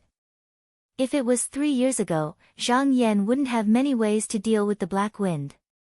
But now, it wasn't a problem for him. He pointed with his hand and a bolt of lightning appeared. The purple light flew out and made a series of thunderclaps. The black mist was forcefully swept away. He turned around and just happened to see Quan He's figure leaving. He suddenly shouted, Quan He, you've lost today. Quickly put down your weapon and surrender. He had already used some strength in his shout. Quan He, who was the first to receive the attack, immediately felt dizzy and his body trembled. Zhang Yan took out the incantation gesture, and as he moved his Xian Qi, he raised a long yellow light and pressed down on the other party's body. Casting recommendation votes, monthly votes, etc. Chapter 411. At this moment, Demon King Quan was not in the mood to continue fighting and did not want to be entangled with the ground. Therefore, he did not dodge Zhang Yan's true light. In his heart, he planned to take it head-on and buy some time to escape with his men. His original plan was not bad. He was a cultivator of the strength path. Even if he suffered some injuries, he did not care. However, when the true light came down, he was shocked. His back sank and his body became shorter. It was as if he was carrying a mountain on his back. Under the pressure of this huge force, he felt disgust in his chest and a fishy smell entered his throat. He was about to fall from the sky. He knew that he could not resist this force. At this moment, he did not care about escaping. He quickly let out a roar and grew his body again. His feet stepped on the ground and arched upwards. His courage and blood surged up. He wanted to use his strength to push the true light away. He did not believe that even if there was a mountain behind him, he would use all his strength to push it away. Zhang Yan saw that he was not willing to surrender and smiled. He was not in a hurry to take him down. As long as he was suppressed by his true light, he would not be able to easily struggle out unless his opponent's cultivation realm was higher than his. He lightly activated his Dan Sha and calmly activated his Xian Qi. He continuously created true light of the earth element, one after another, and pressed down on Quan He. The brilliance was originally a faint yellow light. However, as more and more true force was accumulated, it gradually turned into a dark yellow color. It was like the accumulation of rocks and stones, and the mountains were stacked on top of each other. Under his true light of the earth element, even Sui Hong was defeated in the past. Moreover, his cultivation level was much higher than before. No matter how Quan He struggled, he could not get rid of the mountain on top of him. Under his pressure, Quan He's body became lower and lower. After a while, his knees bent, his body leaned forward, and both his hands were on the ground. He was the Demon King. Although his body was being pressed down, he raised his head to the sky. The veins on his forehead were bulging and his expression was ferocious. He kept roaring like a trapped beast and refused to lower his head. At this moment, Zhang Yan's expression was calm, without a trace of anger. The demeanor of a Taoist master formed a stark contrast with the Demon King's hoarse appearance. With Zhang Yan blocking the front, Han Sui easily took down the monster cultivators in the rear. Even those small demons that had fled after seeing that the situation was not good were driven back one by the formation flags. Han Sui sent her disciples out to capture the monsters that had some cultivation and bind them up. She didn't bother with the lesser monsters that hadn't transformed. She left them to her disciples to deal with. Usually, these disciples envied their masters and fellow disciples for having monsters guarding their immortals' cave and ordering them around. Although the cultivation of these little demons was a little weak, it was exactly what they wanted. As for the rest, he casually killed them. Even the cultivators from the small sects who were watching the battle acted together. In less than an hour, the entire spring diagram demon division had vanished into thin air, no longer existing. At this time, under the true earth light, Quan He's entire body was emitting creaking sounds. It seemed like he couldn't take it anymore. At this moment, he wasn't trying to escape, but to struggle for his life. He knew very well that the force on his back was unimaginable. If he let his guard down, he could be crushed into a pile of minced meat. He grumbled in his heart. If this continued, he would only be waiting for death. He rolled his eyes and shouted, "Taoist, please, please let go. I'm willing to be the spirit beast guarding the immortals' cave." Zhang Yan heard that although his words were intermittent, as if they were being choked out from his throat, he could tell that the demons still had some strength. Moreover, his words were said unwillingly. It was clear that he didn't want to give up and was still trying to escape. He sneered, "Although Demon King Quan has such intentions, you are a demon lord after all. Your wild nature is hard to tame. You need to be taught a lesson before I can accept you." Quan He saw that Zhang Yan wasn't going to let go, so he had no choice but to grit his teeth and keep quiet. After holding on for a while, he squeezed out the last bit of strength in his body. Sweat poured down like rain, his face turned from red to white, and his body trembled violently. Just as he was about to die under the true light, a jade smoke flew over from afar. When it was near, the smoke dispersed and Han Sui's elegant figure was revealed. She turned her hand and retracted the auspicious smoke around her. She called out softly, "Junior brother Zhang, spare him." Zhang Yan looked back and smiled, "Senior sister Han, why are you pleading for this demon?" Han Sui bowed to Zhang Yan and said sternly, "This demon used a demonic technique just now. This is a little strange. I see that junior brother Zhang is still holding back. Why don't we capture him first and hand him over to senior brother Hua?" Zhang Yan didn't mind. Seeing that Quan He had no more strength left, he waved his sleeve and retracted the true light. He said loudly, "Since senior sister Han has spoken, I will spare this demon's life for now." Quan He was already at the end of his rope, so when the true light disappeared, he collapsed on the ground, panting. Han Sui's expression didn't change, but she was secretly shocked. Junior brother Zhang's Dao technique is very strange. I wonder where he learned it from. She thought about it for a while before letting it go. It was not rare for the disciples of the Taoist sect to obtain a few mysterious Taoist techniques when they were traveling outside. For example, there were more than 10,000 cultivators in the Yutsang sect, but for those who could become the top 10 disciples, how could they be lacking in opportunities? Zhang Yan looked up and saw that there was not a single demon standing in his field of vision. He pondered for a moment and said, "Senior sister Han, although the Quanta division has been eliminated, there are still 2 divisions heading east and west. If we chase them back and forth, it will delay our journey. Why don't we split up? It would be best if we can take them down before they attack the city. Han Si thought for a while and felt that it was a good idea, so she nodded and said, Junior brother Zhang is right. Let's split up. I heard that Yi Jie tribe is slightly stronger than the other two. Junior brother, you should do more work, so I'll leave this tribe to you. What do you think? Zhang Yan didn't mind. Even if Han Si didn't come, with his absolute space sword, he could take care of Quanta tribe.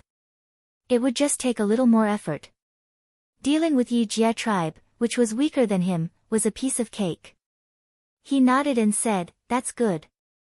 He waved his sleeves and retracted the water element true light. In the blink of an eye, he floated to the top of the city wall and said to the subordinate, Jiang Zheng, I still lack a few people in this flying palace. Follow me. Jiang Zheng's heart was in turmoil. He knelt down and said happily, disciple obeys master's order. Zhang Yan waved his hand, and an irresistible force pulled him up. He rose into the sky and took him to the flying palace. Han Si's ribbon twirled around her, and she turned into smoke. Then she disappeared. Governor Yang and his subordinates saw them leave. They all knelt on the ground and thanked them for their kindness. Yang Taisho suddenly thought of something. He didn't care about kneeling and hurriedly shouted, Immortal Elder, please tell me your name. He called a few times, but there was no reply. He was disappointed. An advisor squeezed through the crowd and came to the front. He said, Sir, don't worry. I know the Immortal Elder's name. Yang Taisho tilted his head and saw that the aide was the one who suggested the drowning plan, but at this moment, he had no time to ask how this person escaped from the bindings. He asked curiously, how did you know? Could it be that you know this immortal? The advisor immediately said, no, I just saw this immortal elder talking to the female immortal. Although I don't know what the two immortal elders were talking about, I have good eyesight and am good at reading lips. If I'm not wrong, this Taoist elder should be surnamed Zhang. He said it modestly, but his words were full of confidence. Yang Taisho thought about it carefully and felt that it was indeed very likely. But on the surface, he shook his head repeatedly and sighed. How can such guesses be counted? This is a serious matter. If I write the wrong name and annoy the immortal elder, it won't be good. Forget it. The aide instantly became anxious, and he suddenly stepped forward and grabbed Governor Yang's sleeve as he said in a sonorous voice, My lord, this lowly official is willing to use my life to guarantee that this judgment is absolutely correct.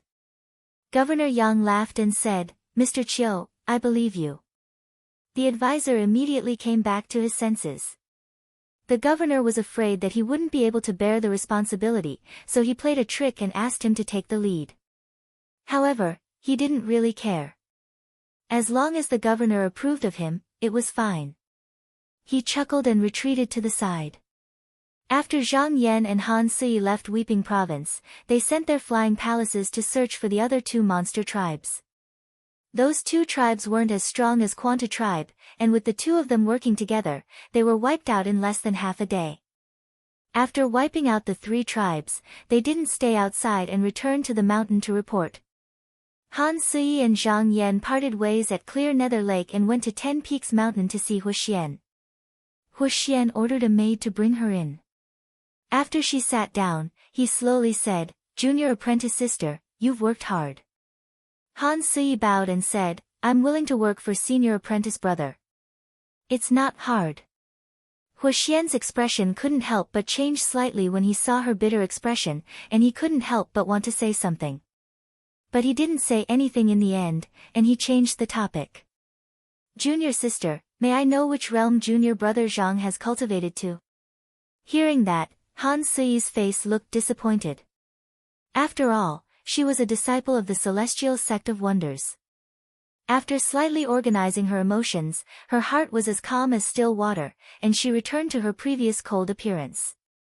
She continued, according to what senior brother said earlier, junior brother Zhang has only practiced the divine lightning of violet sky for 3 years. However, from the side today, I can see that junior brother Zhang has already achieved small success in this divine ability. With this kind of cultivation aptitude, not to mention that I can't compare to him, even compared to eldest senior brother from back then, he isn't much inferior. Hu Xian was silent for a while, then sighed, that's all there is to a genius. Han Sui shook her head and said, Senior apprentice brother, junior apprentice brother Zhang is not bad, but he is still a master and a disciple.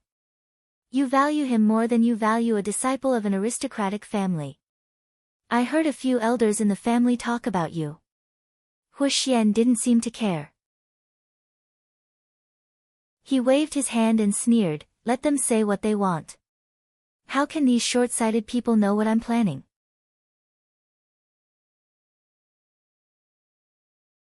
Chapter 4:12. Han Sui stayed in Ten Peaks Mountain for a long time. He discussed some matters with Hu Xian. Before he left, he reported his experience of wiping out the demon clan in detail. Hu Xian immediately became vigilant when he heard that Demon King Quan He knew how to use a demonic technique. He felt that something was amiss. He couldn't help but wonder, could it be that the devil's doctrine is behind these three demonic tribes that are wreaking havoc in Donghua?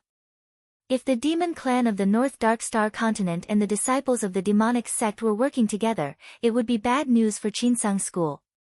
It might even disrupt his original plan. Thinking of this, he could not help but look solemn. To be cautious, he brought Demon King Quan He over for questioning. Quan He and the Demon King had lost a lot of their sharpness after fighting with Zhang Yan previously. At this moment, they were in the Yinsang sect, their cultivation was suppressed by the talisman seal, and they were facing a nascent soul Taoist master alone. How could they dare to put on airs as a demon king? Hearing Hu Xian's question, she immediately replied respectfully and honestly, reporting to spiritual master Hua, this little demon doesn't know where this cultivation method came from. It's just that when I woke up one day, this cultivation method was left in my mind, as if I was born with it. Hu Xian frowned slightly. Based on what this demon said, this seemed to be the devil sect's dream invasion technique.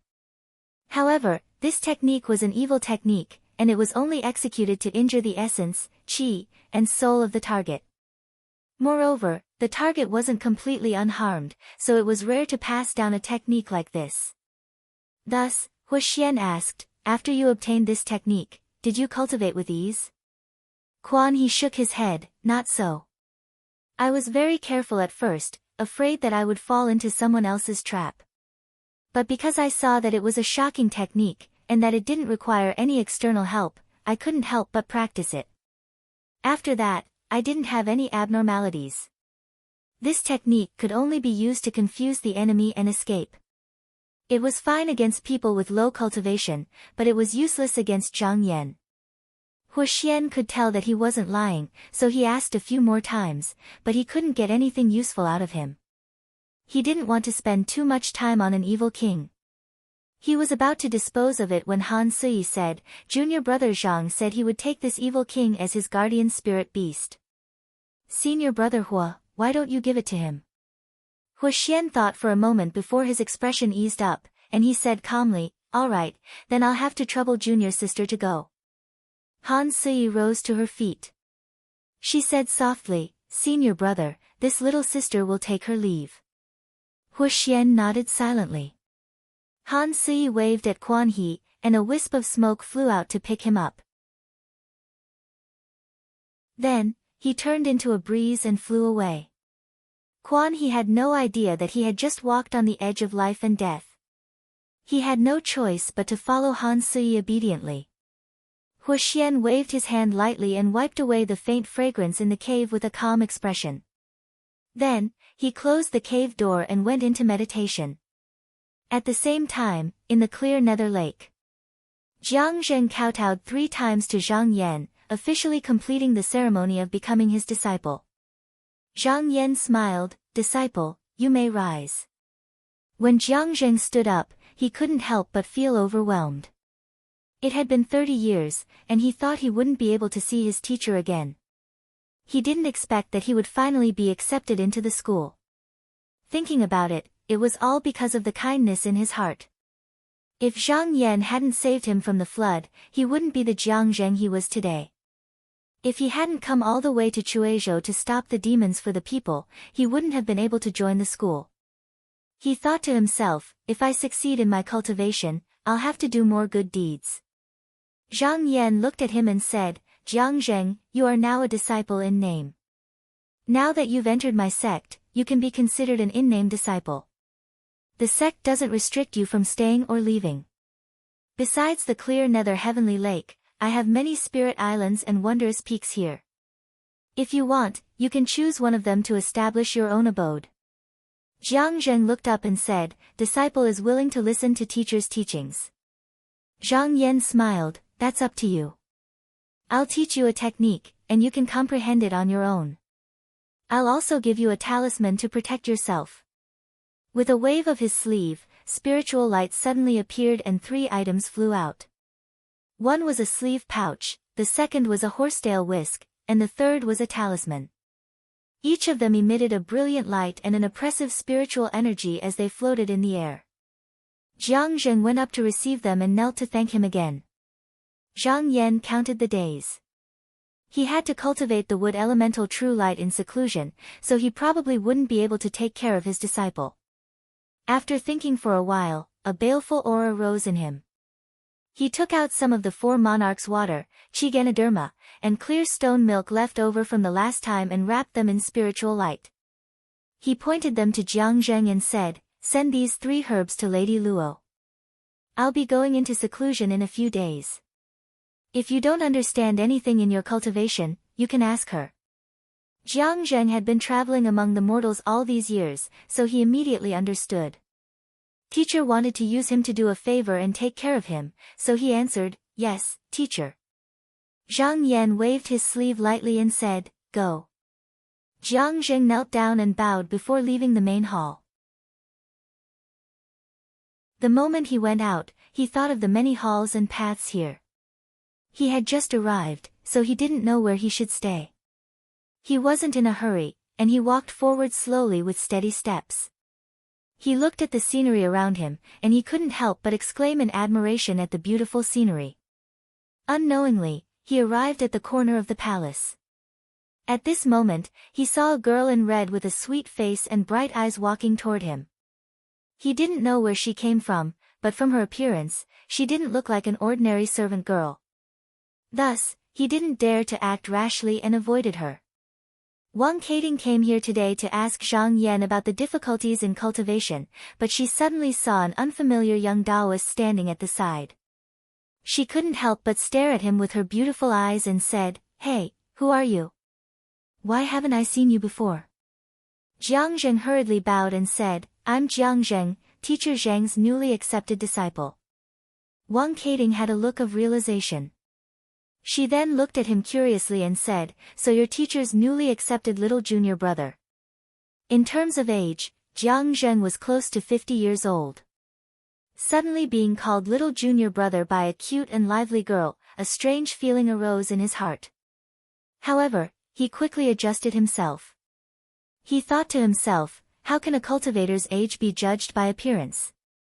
Maybe this girl's age is far above his, so he said respectfully, yes, junior brother is new in the sect and doesn't know the rules.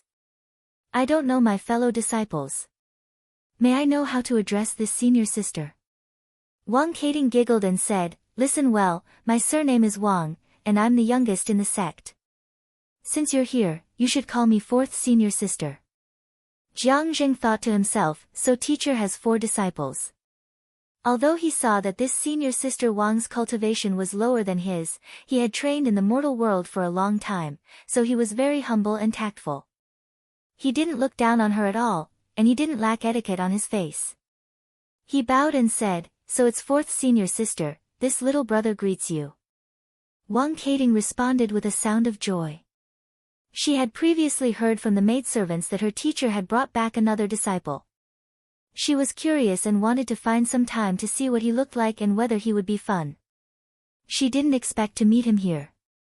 Although it didn't seem like what she had imagined, when they talked, she found a trace of the feeling of being a senior sister. She waved her hand and happily said, junior brother is too polite. In the future, when you're cultivating in the mansion, if there's anything you don't understand, you can ask your senior sister. Jiang Zheng saw that she was a person without any schemes. He smiled and said, "Yes, if I have any questions, I will definitely come and ask. I hope senior sister doesn't mind." Wang Keting was even happier. She was also very depressed in the house. Wang Kaiwei and Tian Kun only cared about cultivation and never chatted with her. Now that she saw Jiang Zheng, she didn't let him go. Instead, she dragged him and said, "Come, junior brother, you and senior sister talk about the mortal world." Pick the fun stuff to talk about. She had never been to Qinsang school before and had only heard about it from the elders, so she was naturally curious. Jiang Zheng could not refuse and could only choose some novel things to talk about. Fortunately, he was indeed experienced and knowledgeable. Moreover, with his cultivation base, he was not afraid of ferocious beasts and poisonous insects. He had been to many remote mountains and ancient forests. Listening to Wang Keting with great interest, he forgot his original intention of coming here. She had condensed a xian seed in the past few days and was only one step away from the mystic light realm. However, she couldn't take that step no matter what. She couldn't help but become impatient. However, the more impatient she was, the more she couldn't pass. Feeling dejected, she came to ask Zhang Yan for help. However, after listening to Jiang Zheng's interesting stories, she felt happy and lively. The frustration that had been bothering her for the past few days was swept away and she returned to her natural nature. Suddenly, the meridians in her body smoothed out, as if some shackles had been broken. At this instant, a beam of light shot through the obstacles and appeared above her head. It was a bright red ball in the shape of Xing Ruoji, which hung above her head. Jiang Zheng couldn't help but be surprised. After pausing for a while, he clasped his hands and said sincerely, "Congratulations, fourth senior sister." He had only broken through to the mystic light realm in the past few years, and because he didn't have a teacher to guide him, he had put in a lot of hard work. He didn't think that this senior sister would be able to break through just by saying a few words to him. It would be a lie if he didn't say that he was envious, and the joy of joining the sect faded a little. He made up his mind and said, "Everyone under teacher's tutelage must be like this. It won't be easy for me to have a place here. From today onwards, I'll have to catch up." Wang Keting had only used 3 years or so to break through to the mystic light realm. One reason was because her talent was good, and her foundation was stable. She had used around 10 years to condense her yuan qi. The other reason was that the cultivation technique that Zhang Yan had chosen for her was the one that had been chosen from more than 100 books. It was the most suitable for her, and it was a cultivation technique that allowed her to progress extremely quickly. Adding on the fact that she had the help of the clear dark heavenly lake, the spirit qi here was not something that the caves outside could compare to. Wang Keting was overjoyed for a good while when the difficulty that had plagued her for so many days was actually easily resolved. When she came to her senses, she realized that she'd left Jiang Zheng out in the cold, and she instantly felt slightly embarrassed. Her beautiful eyes turned as she withdrew an object from her pouch and stuffed it into Jiang Zheng's hand. She said, "Junior brother, this is a greeting gift from senior sister." Jiang Zheng rejected it slightly before accepting it. However, before he could see what it was, Wang Keting pulled his sleeve and said, come with me." Jiang Zheng paused and asked, "Go where?" Wang Keting blinked and smiled. "Junior martial brother, you have a senior martial sister and a senior martial brother. How can I be the only one to come out? They should have a part as well."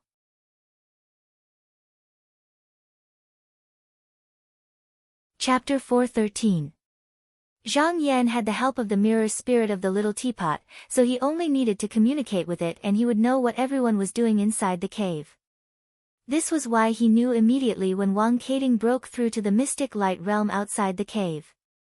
Of the Wang sisters, Wang Keting's talent was the best. She was even better than her older sister, Wang Kaiwei, so it wasn't strange for her to reach the mystic light realm first. However, This was also due to the cultivation method, and it also varied from person to person. It wasn't that the faster one cultivated, the better it was.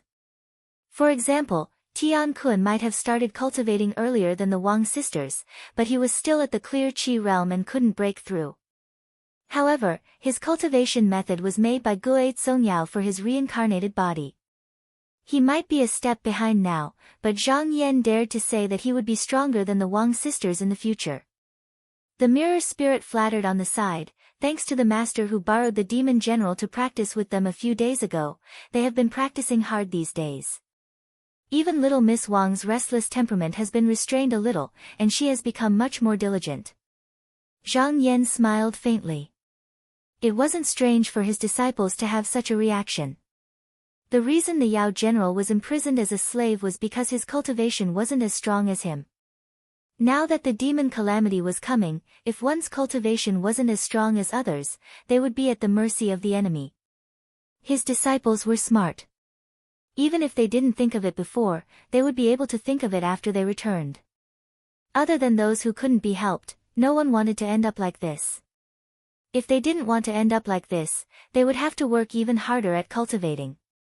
Right at this moment, the mirror spirit's expression changed and she said in a low voice, "Master, Han Sui is outside the palace and wants to see you." Zhang Yan said, "Oh." He wasn't surprised. He lowered his head and thought for a moment before standing up. "I will go out to greet him." He opened the formation door and stepped out. He arrived above the heavenly lake and saw Han Sui standing in the pavilion where the two of them had met before. Next to her was the dejected Yao King Quan He. In his heart, he had already guessed the purpose of her visit. Stepping forward, he cupped his fists and said with a smile, "I didn't know that senior martial sister would be here.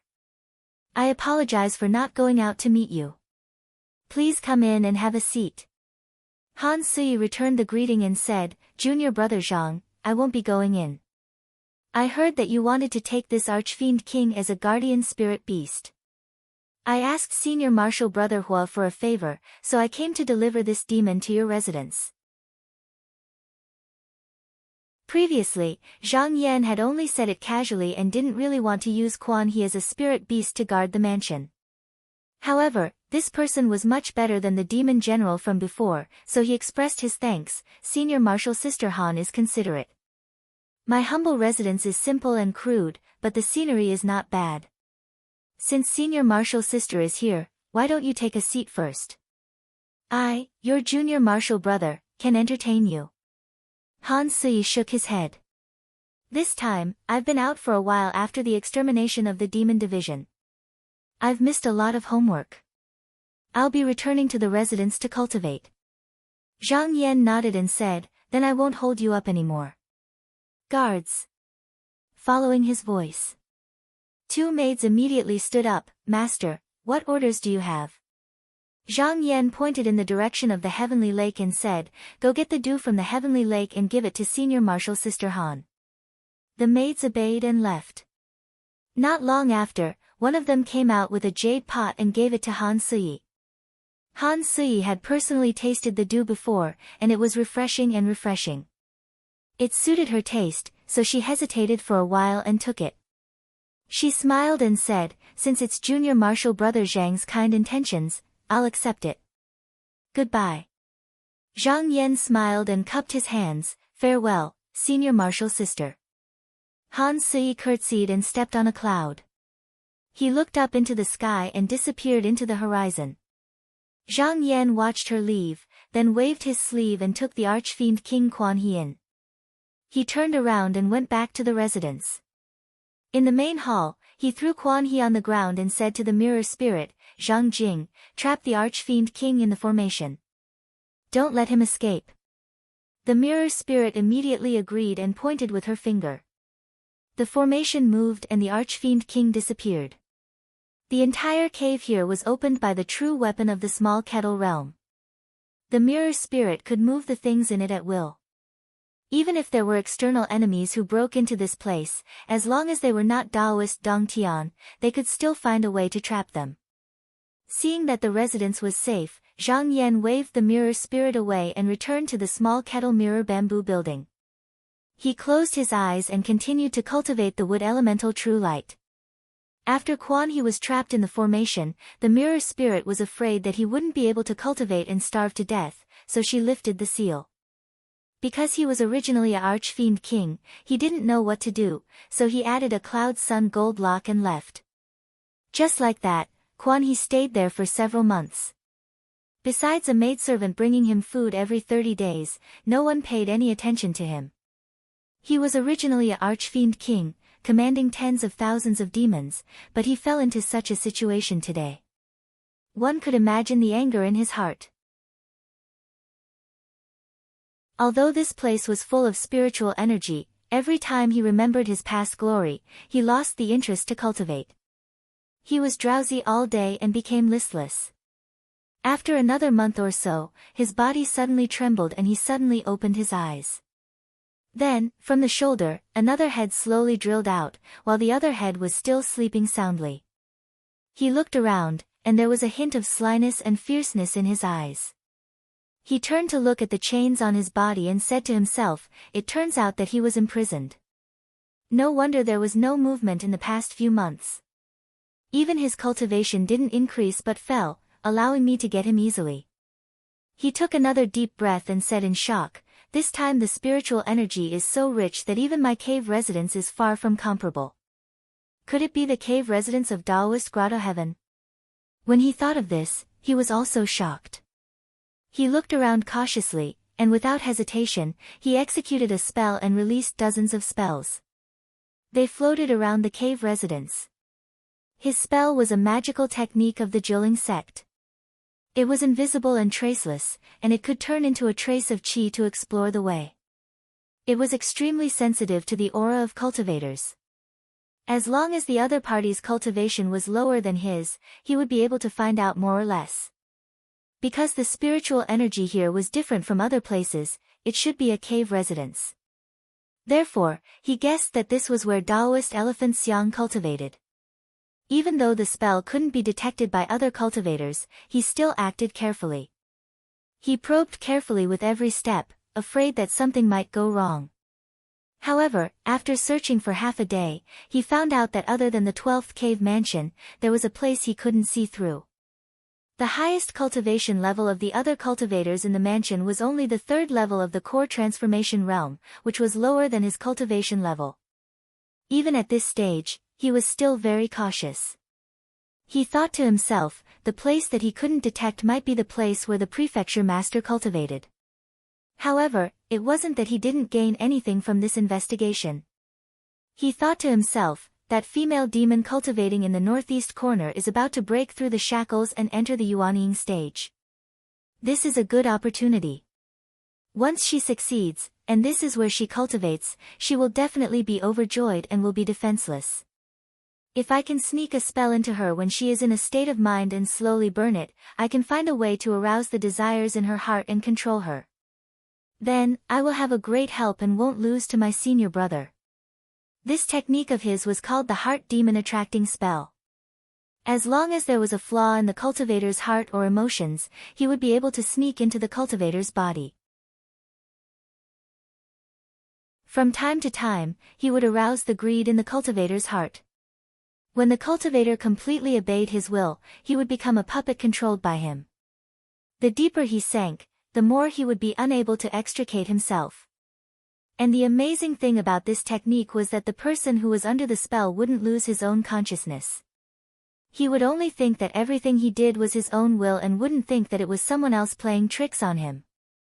He would wholeheartedly complete the instructions he gave him. This technique was one of the secret techniques of the demon sect and was even more brilliant than the original technique of Jiling sect. However, in the past thousands of years, it was only recorded in jade scrolls and no one was able to cultivate it.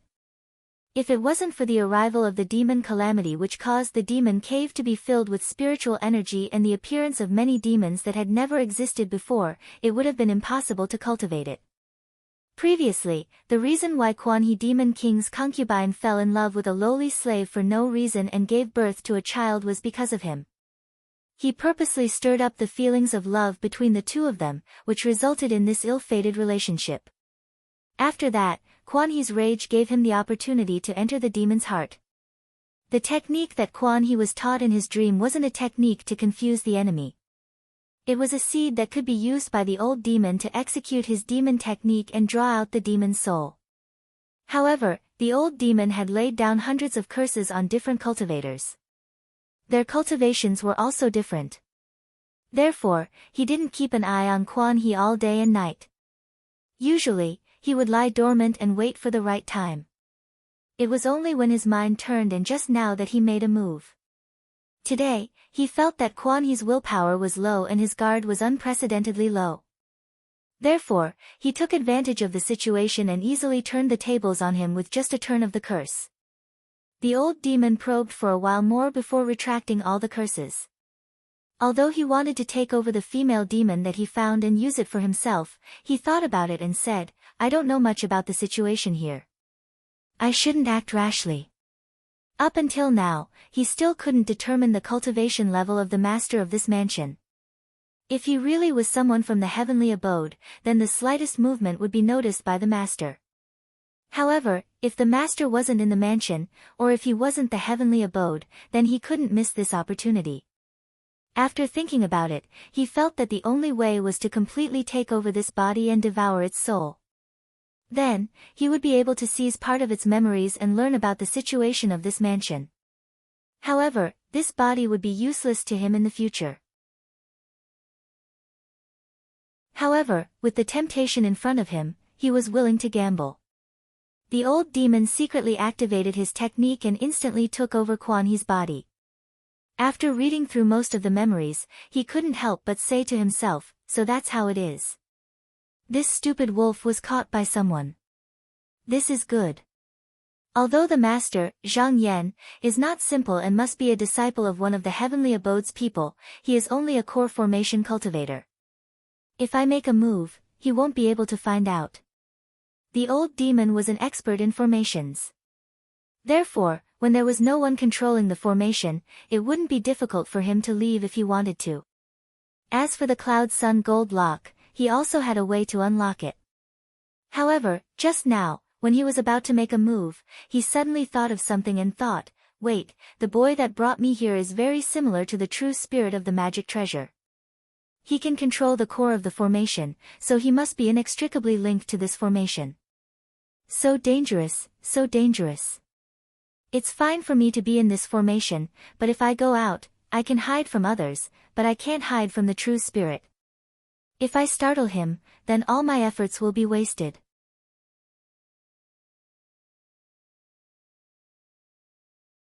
Chapter 4:14. The old demon thought about it a few times and slowly calmed down. In the end, he decided not to act rashly for the time being. His heart-leading demon curse had not been trained to the highest level. When he cast it, he still needed to be within 100 feet of the person he chose. Just now, it could have a miraculous effect. Now that he was trapped here, if he did not bind it, he would definitely be useless. However, the current identity of this body was just a prisoner in this cave. Under the watch of the cave's true spirit, not to mention getting close to the female demon, even taking a few steps would definitely cause her to be vigilant. If he wanted to get close and cast a spell, it would be the same as breaking out of the cave, so he had to think of another way. Just as he was thinking about it, Lu Mainyang, who was cultivating in the cave abode, seemed to have sensed something and suddenly felt that something was wrong. She remembered what spiritual master Tao had said in the past and immediately stopped cultivating, turning to look for what was wrong. But after she restrained her cultivation and carefully organized her qi, she did not find anything strange. She could not help but think, "Strange, just now I feel a wave of palpitation, like a fierce beast or a poisonous snake is spying on me. But now that I search, I find nothing. Could it really be the heart demon that Taoist master talked about?" In the past, after Zhang Yan returned to Qinsang school, she still stayed in the Clear Feather sect to listen to Tao Xinren's lecture. From him, she found out that when she broke into the Yuanying realm, there would definitely be a small tribulation. It was just that she did not know the specifics, so he gave her a special technique. He said that if she could follow his instructions and patiently cultivate this technique, she would definitely be fine. After a cultivator condensed their Fa Li True seal and reached the third level of core transformation, they needed to absorb a large amount of evil energy and the essence of heaven and earth to nurture the golden core and accumulate the power to break through. The Xian sect called this sleeping yin using storage. Lu Meinyang's lifespan was approaching its end. If she still stayed on the deserted island to cultivate, she would most likely die of old age there. So she had to find a place full of spiritual energy and slowly pass this obstacle. After coming to the clear nether lake, her cultivation could be said to have improved by leaps and bounds, far better than before. He thought back to this place within the clear nether heavenly lake. With the obstruction of the formation, even if a great enemy came to attack, he would be able to detect it in time, so he could put this cultivation technique to the back of his mind. However, at this moment, she suddenly recalled this matter. Thinking that what Tao Xinren said would certainly not be without a target, she did not dare to take it lightly. After pondering for a long time, she took out a jade slip from the fragrance bag. With a wave of his hand, he undid the restrictions on it. With a shake of his hand, an illusory image appeared, and on it were dozens of heart sutras. She read through it carefully and focused her mind. He began to practice. Her cultivation wasn't shallow to begin with, so as soon as she activated her cultivation technique, her aura immediately changed, converging and gathering. The old devil was afraid that he would miss this opportunity. However, this time, he couldn't detect Lu Meinyang's whereabouts like before.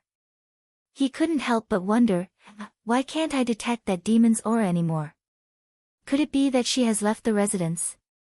Fortunately, his attainments in demonic arts were extraordinary. After looking closely, just now, he could detect that faint aura. However, he wasn't happy, instead, he was shocked.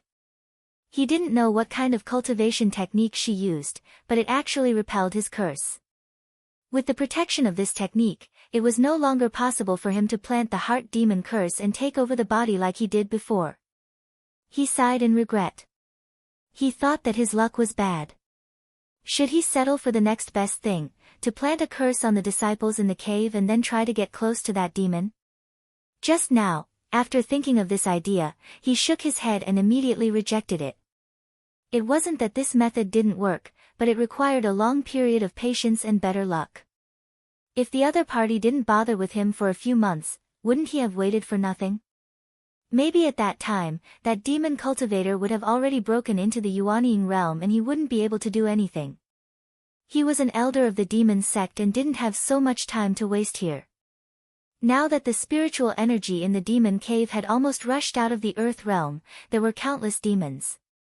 In the past, obstacles that could block him for tens or even hundreds of years could be crossed with a single step. The problems that he had thought about in the past but couldn't find the right path were solved. Most of the disciples of the demon sect were cultivating so that they would be able to do well in the future when they fought against the celestial sect. For him, he cultivated 7 to 8 types of demonic arts at the same time. How could he be willing to stay here? He thought about it carefully. Since this path couldn't be taken, then he might as well try the most convenient and energy-saving path. He chuckled softly and tidied his robes. Standing up, he spoke out loudly, Zhouling Sect's elder Kai Dian wishes to meet with the manor master. His voice rumbled and instantly spread out. Zhang Yan was cultivating wood elemental true light in the cave abode and hadn't moved for half a year. Hearing this, he was immediately alarmed. His eyes suddenly opened, and an intimidating light flashed in his eyes. He opened the small pot mirror and took a look. After pondering for a while, his expression relaxed and he said in a deep voice, "Since a guest has arrived, please come in and see me." Kai Dian heard this and laughed loudly. Using some unknown method, he got rid of the Cloud Sun golden lock and stood up slowly.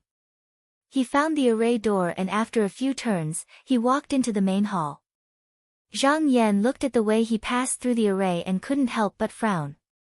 Even though the mirror spirit was taken care of by him and didn't obstruct him, the fact that the other party found the core of the array so easily made him want to perfect the array again. Actually, the array was different for each person. If Guo Songyao was here to preside over the array, it wouldn't matter if it was a little rough. Even spiritual master Dong Tian couldn't do anything about it. However, Zhang Yan's cultivation was far from this elephant demon and couldn't fully use the power of the small pot mirror, so there were more loopholes in the array. Although Kai Dian still looked like Quan He, when he walked, he had his own style. Although he also walked with his head held high and looked mighty, it was obvious that he was a person in charge of an area, but the temperament he revealed was different from that of the Demon King. After arriving at the main hall, he acted like he was really a guest. He bowed to Zhang Yan and sat down casually. He shook his sleeves and raised his head to smile at Zhang Yan, saying, "Thank you for your hospitality, manor head." Zhang Yan bowed back and looked at him up and down, saying, "Fellow Taoist Kai, how is that Quan He?" Kai Dian stretched out his sleeves and said lightly, "His spirit is gone and no longer exists. From now on, there is no such person in this world." Zhang Yan raised his eyebrows and said, "This fellow Taoist Kai can hide in a cultivator's body, change the spirit, and make others unable to detect it. The cultivation method of the demon sect is indeed mysterious and exquisite, mysterious and unpredictable." Kai Dian smiled and said, "Not at all. It's just a small matter. How can it enter the eyes of the Fang clan? It's not worth mentioning, not worth mentioning." Zhang Yan smiled faintly and made a gesture, ordering the maidservant to bring fruits and vegetables and wine. He then asked directly, "Fellow Taoist revealed your identity today and wanted to meet I. What can I do for you?" Kai Dian picked up the wine on the table and took a sip. He squinted his eyes and said, "Nothing much. I saw that the female demon cultivator in the cave abode is very compatible with my cultivation method. I wonder if you can give her to me. Of course, I won't let you suffer any losses." He directly stated the purpose of his visit without any concealment. Just by looking at the literal meaning of the words, it seemed to be a provocation at first glance, but he said it openly, which made it hard for others to feel bad about it. Zhang Yan flicked his sleeves and flatly refused, "Don't mention it again." Not to mention that Lu Mainyang was the wife of North Star faction's elder Yan, even if she was a disciple of his own residence, there was no reason for him to give her away to the demon sect for some benefits. Kai Dian saw that Zhang Yan's attitude was firm and knew that there was no room for discussion. Although he felt that it was a pity, he tactfully did not mention the matter again. He finished the wine in his cup and said, "Since this matter is not going to work out, then please let me go and let this old man's body go. How about it?" Zhang Yan's face was indifferent and he did not say anything. Kai Dian glanced at Zhang Yan's face and said with a smile, "To be honest, fellow Taoist Zhang, this old man is now a wisp of my demonic will. Even if I destroy this body, I won't be able to hurt my body at all. However, if you can open the array door and let me go, I can tell you many secrets that will be useful to you. If you don't want to hear it, then forget it. Although this body has taken a lot of effort from me and it's a pity to destroy it, it's not to the point where I can't bear to part with it." Zhang Yan heard his words and suddenly understood. No wonder this old demon was so fearless. Kai Dian saw that Zhang Yan was still unwilling to express his attitude. He looked around and sighed, "It's a pity, a pity." Zhang Yan secretly sneered. How could he not see that the other party was doing this on purpose? However, he still said, "What's the pity?" Kai Dian seemed to be very regretful and said, "Fellow Taoist is one of the top 10 disciples of the Qinsang school. I think you want to have a place in the sword competition of the 16 sects tomorrow. Please forgive me for being straightforward, this competition is a great opportunity for everyone, no matter if it's the Devil Path or the Xian sect, it's a great opportunity that cannot be missed. However, those who can go to this competition must be in the Yuanying realm. I see that you have not reached the third stage of the core transformation realm. If you can enter this realm in 64 years, just now, you can make a difference. If not, I'm afraid you'll miss this rare opportunity." Zhang Yan heard what he said and felt that he was not lying. He couldn't help but become serious and said, as far as I know, the date of the sword competition of the 16 sects needs to be discussed by the heads of the sections. It hasn't been decided yet.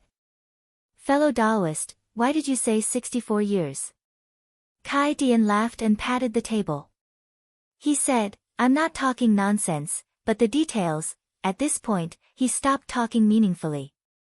Zhang Yan knew that this person deliberately revealed some information so that he could judge the value of it. If he didn't agree to leave, he was afraid that he would never tell him about it again.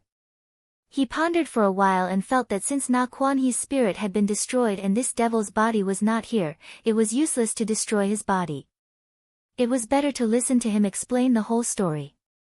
After making up his mind, he said coldly, fellow Taoist is from the devil's sect, it's really not convenient to stay here for long. Please leave on your own later. Kai Dian stood up and bowed. He said, thank you, fellow Taoist Zhang. He grabbed a jade plate from the table, then slapped a black gas into it and threw it to Zhang Yan. He said, fellow Taoist will understand when you see it.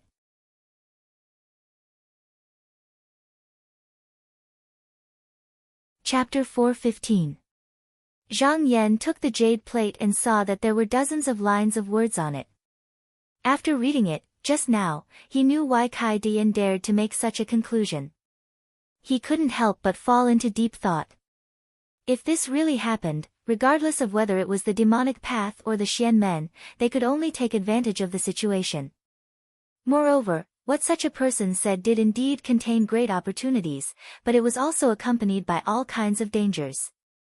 Although the truth of this matter still needed to be discussed, based on his intuition, he felt that it was most likely true. Kai Dian saw that he was thinking there and didn't say anything, so he said loudly, fellow Taoist, don't worry. I am an elder of a sect after all. There is no need to lie to you about such a matter.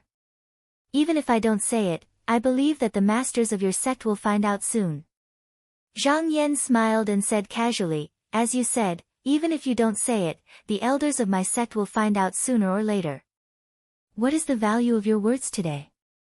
Kai Dian laughed loudly instead and said, otherwise, with fellow Taoists' wisdom, how could you not know that if you knew about this a step earlier, then you would be able to take the initiative? I don't have to explain the benefits involved, right? Zhang Yan smiled and looked out of the hall, saying, it's already morning. Just now, both sides didn't swear, it was all based on trust. Kai Dian saw that after he told the truth, Zhang Yan really didn't have any intention of stopping him, so he immediately felt relieved. He cupped his hands and said, 64 years will pass in the blink of an eye. Fellow Taoist, be careful. I will take my leave now. Zhang Yan also returned the greeting and said indifferently, I won't see you out. Kai Dian strode out of the mansion. After going outside, he identified the direction, raised a gust of wind, and flew away. After this person left, Zhang Yan sat down and thought carefully. In the past, this was only a competition between the Xian men, and the disciples of the devil's sect were only at the bottom. But this time was different. Once the devil tribulation arrived, it would be a battle between the two major forces of the Xian men and the devil's sect. It was a battle of life and death. Now, the devil's sect actually knew about this first. Could it be that the cultivation of the experts of the devil's sect had already surpassed that of the celestial sect? Thinking of this, his heart skipped a beat. It was not necessarily true that the few true masters in the sect did not know about this news. Perhaps they had already known about it, but for some reason, they did not know about it. Perhaps it was out of consideration for the big picture, or perhaps it was out of selfish thoughts. Therefore, he temporarily buried it in his heart, unwilling to say it out loud. If that was the case, it would be a great fortune for him to know this news in advance. He secretly calculated that it would be extremely difficult to step into the Yuanying realm within 64 years. Currently, he was still lacking in the 5 elements cultivation techniques, and he had yet to finish deducing 3 of them. Even if he succeeded, he still had to pass the last stage, Yin sleep concealment. This stage was the one that took the longest time. He had originally planned to use 100 years to slowly refine it, but now it seemed that he wouldn't be able to. He had to make it in time for the competition. Of course, he had to use some extreme methods to get through. Within the Langya heavenly abode, a strange fragrance wafted in waves, thin mist curled up in spirals, the gurgling stream flowed endlessly, and the courtyard was filled with the clear shadows of the lotus flowers. The air was fragrant and fragrant. Zhong Muqing wore a plain white robe and stood on the square with his hands behind his back. He looked at the hundreds of female cultivators outside the main hall, all of whom were dressed in light robes. He smiled and said, "Senior sister Yu, there are more and more disciples in this cave abode." Standing next to him was a Taoist nun with a smooth forehead and a narrow nose bridge. She looked at the disciples in the hall and felt gratified. She said sincerely, "Thanks to perfected master, our Langya heavenly abode is blessed with good fortune, and we can enjoy it for tens of thousands of years." Zhong Muqing smiled and said, "Perfected master has been in seclusion for 100 days, and he should be coming out soon." Senior sister Yu nodded slightly. After waiting for about half a day, the two of them suddenly heard a rumbling sound, as if stones were rolling down the path. Then, there was a loud chime, and the heavy stone door on the opposite side suddenly opened. Senior sister Yu gripped the horsetail whisk in her hand tightly, and her face was filled with joy. She said, "Perfected master is coming out of seclusion." Suddenly, there was the sound of water splashing, and a strange fragrance wafted over. The disciples only felt a gentle breeze, and the lotus petals in the pond in front of them bloomed. A light mist floated past, and perfected Master Qin, who was wearing a bright moon-purple Taoist robe, sat down on the jade lotus with her phoenix eyes filled with power.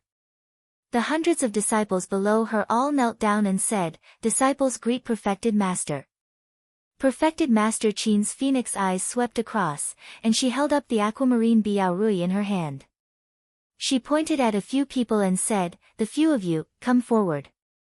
Every 8 years, she had to choose a few disciples to teach her techniques, and from then on, they would be her real disciples. The few female cultivators who were pointed out were happy, but they couldn't help but feel nervous. They carefully walked forward and knelt in front of her. Perfected Master Qin flicked her jade finger, and a few sparkling jade flowers flew out and entered the space between her eyebrows. After a while, she nodded slightly and said, "The few of you, come and listen to my lecture another day." The few female disciples were overjoyed, and they hurriedly knelt down and kowtowed. Perfected Master Qin sighed in her heart. She looked at these few female disciples, and their aptitudes could be considered passable, but their temperament was inevitably a little lacking. Although she also had the heart to cultivate and become an immortal, the power of heaven was unpredictable, and it was difficult to seek the great Tao. Since the establishment of the Qinsang school, there were only a few people who could fly to other realms, and it could be seen how difficult it was. If they died at the end of their lifespan, they could only reincarnate and cultivate again. As such, it was necessary to train the disciples well, and after the other generation's cultivation was successful, they could reincarnate and enter the Tao sect again. She originally had 12 direct disciples, and 5 of them had entered the Yuanying realm, but 3 of them had already died of old age. Although there were still 2, they didn't have long to live. As for the female disciples in the hall, they were all grand disciples. Although many of them had already condensed their cores, there were only 2 or 3 of them who had condensed their cores, and most of them only had 100 or 200 years left in their lifespan, so they couldn't inherit her supernatural powers at all. Among the lowest generation, there were actually a few good disciples, but their cultivation base was still shallow, and the devil's calamity was right in front of them, so it was hard to say how many of them could survive. She couldn't help but think of Zhou Chengju. Although he only took in 1 disciple, Zhang Yan, it was better than the hundreds of people in front of her. Thinking of this, she couldn't help but feel a little dispirited, so she waved her hand and said, "All of you can leave, Muqing, you stay." The disciples didn't dare to disobey, and after bowing, they all left. Senior sister Yu couldn't help but feel bitter in her mouth. She had cultivated hard for dozens of years, and felt that her cultivation had greatly improved. Today, she excitedly came to pay her respects to perfected Master Qin, hoping to say a few words and get a few words of encouragement, but perfected Master Qin didn't even look at her, and instead left Zhong Muqing alone. In addition to being disappointed, she couldn't help but feel a trace of jealousy in her heart. After coldly looking at Zhong Muqing a few times, she snorted, lowered her head, and left. With Zhong Muqing's cultivation base, he naturally heard it clearly, and also understood why this Taoist nun was dissatisfied with him, but as one of the top 10 disciples, why would he care about this Taoist nun? After everyone left, he tidied up his sleeves, walked forward, and bowed. Disciple greets perfected master. Perfected Master Qin said to him, "A few days ago, when I was meditating, I suddenly felt something, and felt that something big was coming, and in my meditation, I discovered that from today onwards, from that 64 years later, there will be something that involves the fate of our celestial sect." It seemed that this matter was extremely important. Her voice became softer and softer, and even with Zhong Muqing's composure, his expression changed several times, and his mind was agitated. But after listening, he let out a long breath, and said, "According to what perfected master said, the decision of the ownership of this item should be on the sword competition of the 16 sects." Perfected Master Qin nodded approvingly, and said, "That's right, but this time, we need to go above the extreme astral wind, and that has to be the Yuanying realm." Zhong Muqing bowed deeply, and said, "Disciple understands perfected master's intention. Now that my cultivation is gradually reaching perfection, in at most 30 to 40 years, I will definitely be able to achieve Yuanying." Perfected Master Qin glanced at him, and sighed, "Muqing, I am extremely at ease with you. You and Qi Yuntian are close in age. If I didn't ask you to be my disciple back then, and delayed your cultivation a lot, I'm afraid you would have already achieved Yuanying." Zhong Muqing hurriedly knelt down, and said loudly, "Perfected Master's great kindness, and the 100 years of meticulous nurturing, disciple will never forget it. Even if 100 generations, I will not be able to repay it. How can I dare to have any resentment?" Perfected Master Qin smiled lightly, and raised her white wrist, and said, "You can stand up." Zhong Muqing didn't dare to disobey, and stood up. Perfected Master Qin said to him gently, "If you can return from that place this time and take that item back, in the future, the position of Duzhen Hall Master will definitely be yours." Although she said it casually, after Zhong Muqing heard it, he couldn't help but feel a sense of joy in his heart. Of the 3 Hall Masters, only the upper extreme Hall Master's position had been confirmed, and in the future, it would definitely be Qi Yuntian's. As for the Daylight Hall Master's position, it seemed that Hu Xian had the highest chance to take over. However, Miss Chen seemed to be dissatisfied with him, and he was only a son-in-law, so she might not completely trust him. It was hard to say what would happen in the future. But if nothing unexpected happened, it would definitely be obtained by the aristocratic families. As for the position of Duzhen Hall Master, perfected Master Qin favored Zhong Muqing. In her opinion, whether it was cultivation, lifespan, or seniority, this child was the most suitable. As long as she had this position, even if sect head's senior brother used perfected Master Peng to keep her in check, she would still be in an invincible position. Therefore, this matter must not be taken lightly. Perfected Master Qin glanced over and saw the joy on Zhong Muqing's face, but she didn't blame him. She only reminded him, "Don't be careless. This time, it's not like you don't have opponents. Zhuang Bufan, Luo Qingyu, and Ning Chong Xian are all outstanding people. There's also that Zhang Yan. I guess he will definitely compete with you, so you have to be extra careful." Zhong Muqing was puzzled and said, "Perfected Master, junior brothers Zhuang, Luo, and Ning are fine, but that Zhang Yan is only now second stage of core transformation. How is it possible for him to step into the Yuanying stage in 60 years?" Perfected Master Qin said lightly, "If sect head's senior brother helps, it won't be difficult." Zhong Muqing was shocked and said, "Perfected Master, are you saying that sect head's senior brother intends to support that Zhang Yan to replace the disciple?" Perfected Master Qin's expression was slightly cold as she said, "Sect head's senior brother's cultivation deepens, and his thoughts become more and more difficult to guess. It's fine if he stays out of this matter, but if he insists on making things difficult for me, then I won't sit still and wait for death. At that time, I can only ask Uncle Master to come forward and uphold justice." Zhong Muqing was shocked at first when he heard this, then he was delighted. If he could ask this Grand Supreme Elder to come forward, then it would really be foolproof.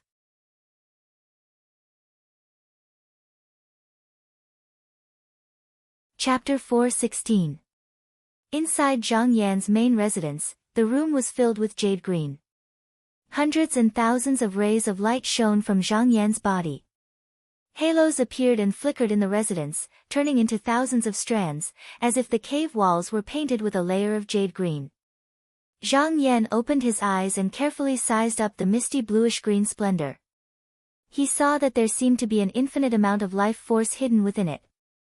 It was about to move, but he couldn't restrain it no matter what, so he withdrew the spell and no longer suppressed it. The jade-green light was suddenly unrestrained and expanded outwards, giving out a deafening sound. The four walls and the ground shook, as if it wanted to push open the cave. The mirror spirit was so shocked that it immediately came out and operated the formation to stabilize the place. Zhang Yan's expression was filled with joy. He practiced the true light for a long while, just now he started to retract it. In just a short while, he had absorbed it into his body. This joy only lasted for a moment. He pinched his fingers together and calculated, and then his expression turned serious. Another 7 years had passed in the blink of an eye. Although it was faster than he had expected, and his wood elemental true light had achieved initial success, there were only 57 years left before the sword duel, and time was getting more and more pressing. The next step would be to use the 9 true scriptures to deduce the cultivation method. Based on the current situation, with the help of the broken jade, he would at most use a year and a half to be able to deduce the wood element true light technique. It was just that he still didn't have the whereabouts of the metal and fire qi. Before Lu Yenny left, he had specially instructed to find these 2 qi. With his understanding of his eldest disciple, as long as he entrusted this matter to him, he would definitely do his best to complete it. Calculating the time, he was about to return. He couldn't rush it.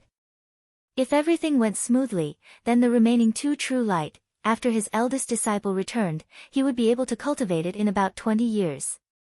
With that, the 5 elements would merge into one and he would be able to complete it. After that, he would have to find a way to condense the true seal and step into the 3rd realm of core transformation. What was left for him was about 30+ years. The stage of hibernating Yin and using hidden qi needed to swallow a huge amount of heaven and earth qi. There was no shortcut to speak of. Even with the help of the broken jade, it wouldn't be of much use. Duda, Xiaochua, Zhuangbu Fan, Luo Qingyu and the others, which one of them had not entered this realm long ago? However, they all stopped at this stage, which showed how difficult it was. This wasn't because they weren't diligent, but because the higher the grade of the pill, the more time it would take. Zhang Yan thought to himself that his Dan had reached the 1st grade. It would only take longer. To break into the Yuanying state in such a short period of time was almost as difficult as ascending to the heavens. He pondered for a long time and suddenly thought of something. Why did he have to think about such a difficult problem alone? There was no harm in asking the sect leader for advice. Let's see if there's a way. With this thought in mind, he left the residence and headed to the floating sky palace. With the help of the talisman, he soon arrived at the side hall that he had been to before. After reporting his name, the boy recognized him and immediately went in to report. After a short while, he walked out and said that the sect master had summoned him. Inside the hall, Zhang Yan went forward and bowed. "Greetings, sect leader." Sect leader Qin's warm voice came from the high platform. "Zhang Yan, why aren't you cultivating in the cave? Why are you here?" Zhang Yan answered, "I have some doubts, so I came to ask for your guidance." Sect leader Qin said, "Speak." Zhang Yan didn't hide anything and told him about Kai Dian. He just left out many details. In the end, he said, "I don't know if this is true or not."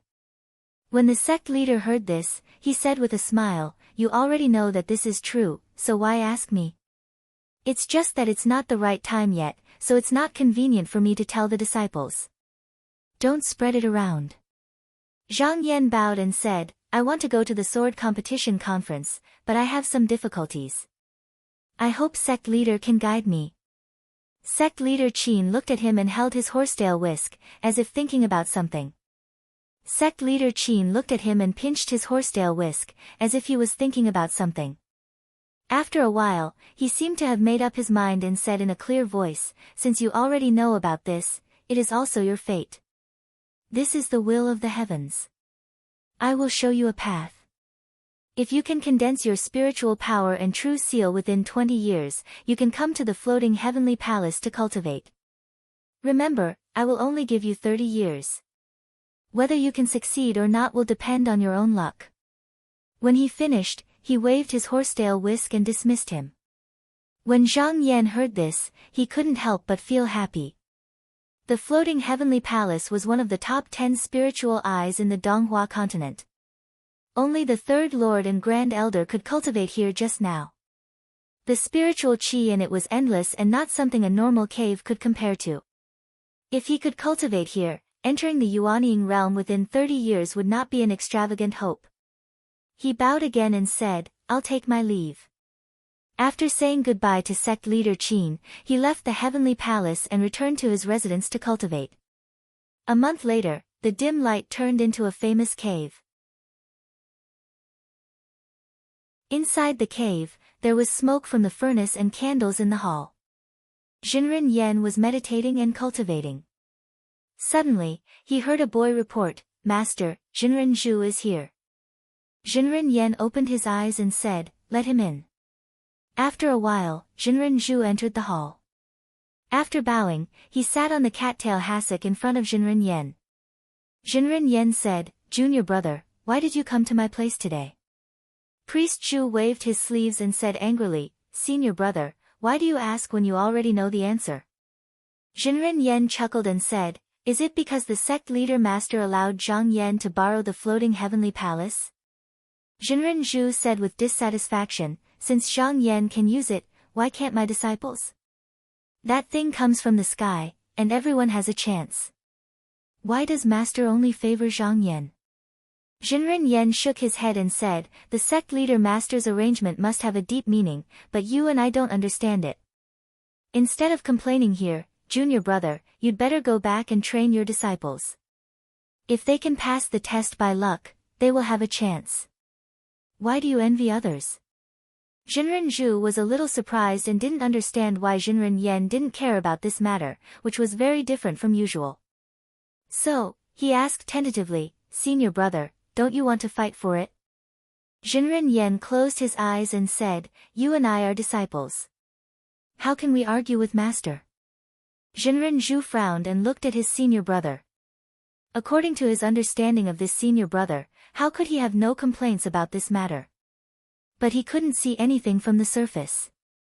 After a pause, he persuaded again, Senior brother, why are you so stubborn? It's natural to follow the sect leader's order. However, master didn't say anything to us. If we should fight, we should fight. Why do we have so many scruples? Jinren Yen was silent for a moment and suddenly sighed. He said, it's not that I don't want to fight, but it's useless to fight. You need to know that Bufan, Qingyu, and Chongxian are all my disciples. But Zhang Yan isn't one of us. If he has a chance to climb to the top of the Duzhen Hall, Jinren Chen and the other three won't stop him. The masters and disciples of the three halls and the aristocratic families each had one lord. However, no one wanted to let the other get the lord of the Duzhen Hall, lest one party's power increase greatly and completely overwhelm the other party. But now, it seemed that Zhang Yan was the most suitable. Originally, because he wasn't a disciple of the heavenly abode, his foundation was shallow and it was difficult for him to stand firm. This was his weakness, but now it seemed that it had become his advantage. From the perspective of the aristocratic families, the position of the Duzhen Hall's lord was an acceptable result for Zhang Yan since they didn't have a choice. Once he took the position, it would be the same as Jinren Qin belonging to two parties. In the future, the three parties could coexist in peace. Sect leader Qin intentionally released the news that he wanted to help Zhang Yan. It might be because he wanted to test the aristocratic families. If their reaction wasn't intense and they could return from the sword competition of the 16 sects in the future, it was very likely that they would push the boat with the current and help this matter. Of course, the premise was that Zhang Yan could achieve Yuanying within 57 years. Otherwise, everything would be empty talk. Jinren Zhu said, "Senior brother knows this, but does junior brother not know?" Jinren Yan couldn't help but open his eyes. He looked at Jinren Zhu and said, "Junior brother, do you mean that you have a wonderful plan?" Jinren Zhu seemed to have a card up his sleeve. He said, "If not, how could I come to find you?" Jinren Yan suddenly became a little interested and said, "Junior brother, you might as well tell me." Jinren Zhu turned his body sideways and stretched out his finger. He pointed outside and said meaningfully, "Jinren Qin came to find me for this matter the day before yesterday." Jinren Yan's eyes gradually brightened. He stroked his beard and said, "If so, I have an excuse to make a move." Jinren Zhu said loudly, "Senior brother, thanks to Jinren Qin's help in the past, the change in the sect didn't affect us. Now that she has put down her pride and came to ask for help, how can we not agree? Even if sect leader master knows, he can't blame us." Jinren Yan nodded and said, "I understand. I will make arrangements in a few days. Junior brother, go in peace." Jinren Zhu had obtained Jinren Yan's promise, so he had achieved his goal. After bowing to Jinren Yan, he left in satisfaction. Jinren Yan sat on the praying mat and thought for a long time. He calculated with his fingers and then said to the boy beside him, "Go and call your senior brother here." Not long after, a young Taoist with broad shoulders and a thin waist walked over. He bowed in front of Jinren Yan and said, "Xiao Ao greets master." Jinren Yan looked at him carefully and saw that he had already reached the Xian light realm. He said with relief, "Your progress is not bad, but you must not be arrogant and impatient. Remember not to repeat the mistakes of your predecessor." Xiao Ao said solemnly, "Yes, I will remember." Jinren Yan said, "I made an agreement with Jinren Xiao in the past so that you could reincarnate into the Xiao clan. Today, the time has come. You can go back to the clan." Xiao Ao bowed and said respectfully, "I will never forget the kindness of giving me a new life. I will not forget what master has entrusted to me." Back then, Fang Zhen's remnant soul escaped from the devil's cave, and Jinren Yan found Jinren Xiao. After a secret discussion, Jinren Yan paid a huge price to send Fang Zhen to be reincarnated in the Xiao clan. Then, Jinren Yan found countless spirit medicines and precious pills for Fang Zhen and used a magic treasure to help Fang Zhen consolidate his foundation. Jinren Yan personally taught Fang Zhen for almost 40 years, and just now, he had achieved what he had now. Jinren Yan reminded him, "If Jinren Xiao has any orders, listen carefully and don't disobey them. I won't help you. Go." Xiao Ao bowed to Jinren Yan and left to accept the order. Jinren Yan smiled proudly. The situation of the chess game should not only look at the present, but also look at the future. If he only followed others' chess moves and dealt with them passively, he would always be at a disadvantage. A temporary victory was nothing. Now that he had made his move, the result would be clear when the time came.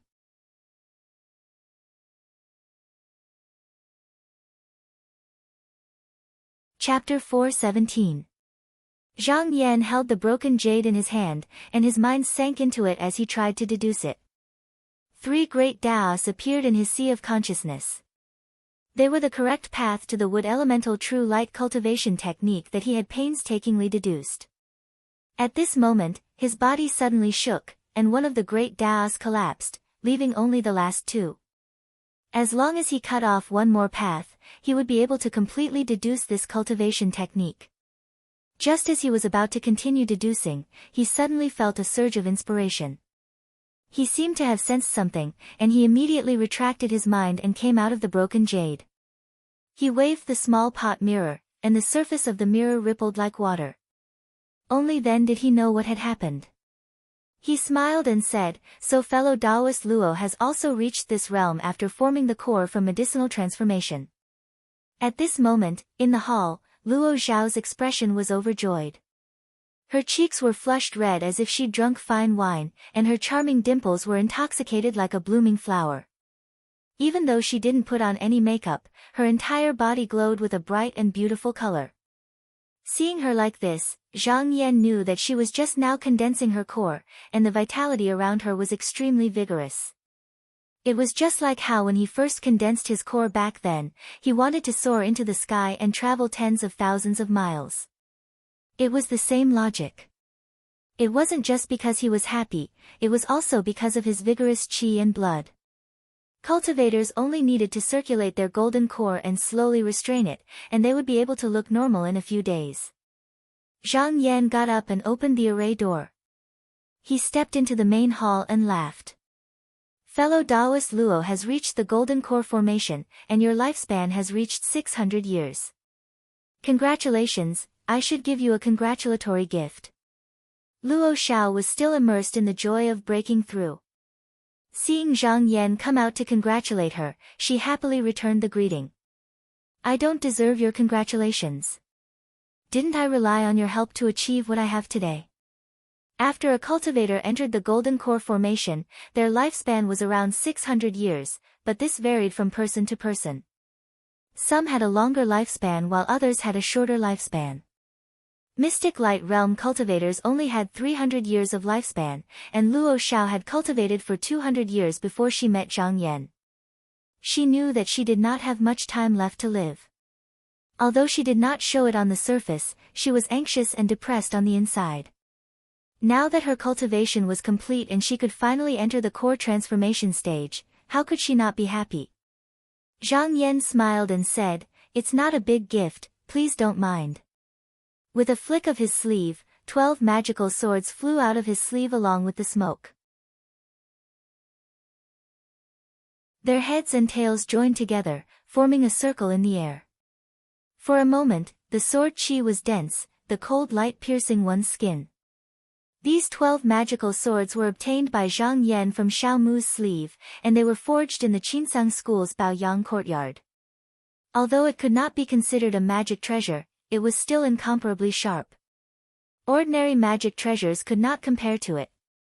Luo Xiao immediately revealed a happy expression when she saw the treasured qi of the 12 magic swords circulating and emitting rays of cold light. She stretched out her hand. The magic swords were all moved and fell down.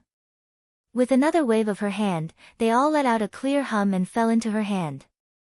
When Zhang Yan first obtained this magic sword, he had never tried it out. He did not think that it would have such a change. After being startled for a moment, he smiled and said, "Fellow Luo, it seems that this item is really fated with you. It should be yours." The magic power on this magic sword had long been erased by Zhang Yan, so Luo Xiao could use it freely with just a little bit of refinement. She held it in her hand and practiced, controlling it to fly around.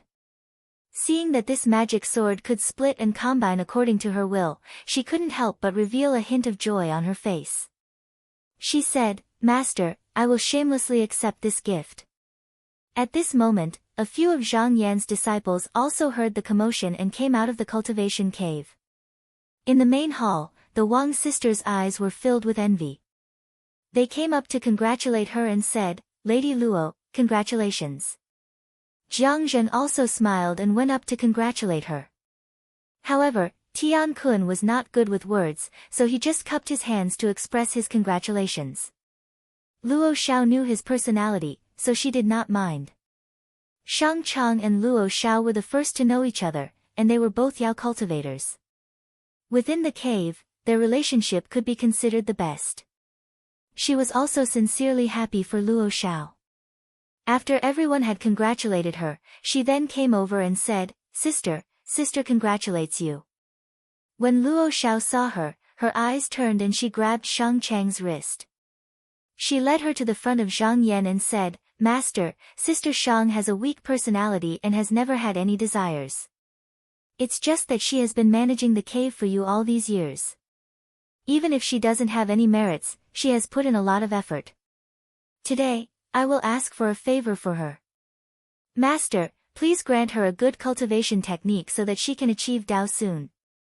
After Shang Chang transformed, she had been cultivating with no other superior cultivation techniques. Seeing that others in the cave could cultivate and seek Dao, it would be a lie to say that she was not envious. However, she knew that she was born a demoness, so she did not have too many expectations. Now that Luo Xiao suddenly asked for a favor, she did not know what to do. Flustered and confused, she said, Master, this, sister, you. Zhang Yan took a look at her and nodded, Lady Shang indeed has it hard. Fellow Taoist Luo, I have taught you hundreds of cultivation techniques. Choose one and teach it to her. Luo Xiao giggled and pushed Shang Chang. She said, Sister, aren't you going to thank Master? Shang Chang was overjoyed. Holding back her tears, she knelt down and said, This servant thanks Master. Zhang Yan smiled and nodded. He said, No need to thank me. You should thank fellow Taoist Luo. Go and prepare a banquet, we need to celebrate with her today. Shang Chang stood up and took out a handkerchief to wipe away her tears. She said, I'm sorry, Master. This servant will go and prepare it now. Just as she was about to move, at this moment, she suddenly heard a long whistle from the northeast corner of the hall. It sounded like the cry of a wild goose or the cry of a phoenix.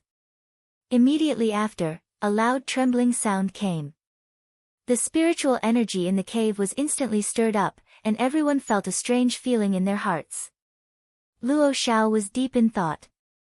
She raised her head and looked at Zhang Yan. She said in surprise, Could this be? Zhang Yan waved his sleeve and smiled, It should be. We will know in a while. Seeing that the two of them were talking in riddles, everyone was a little confused.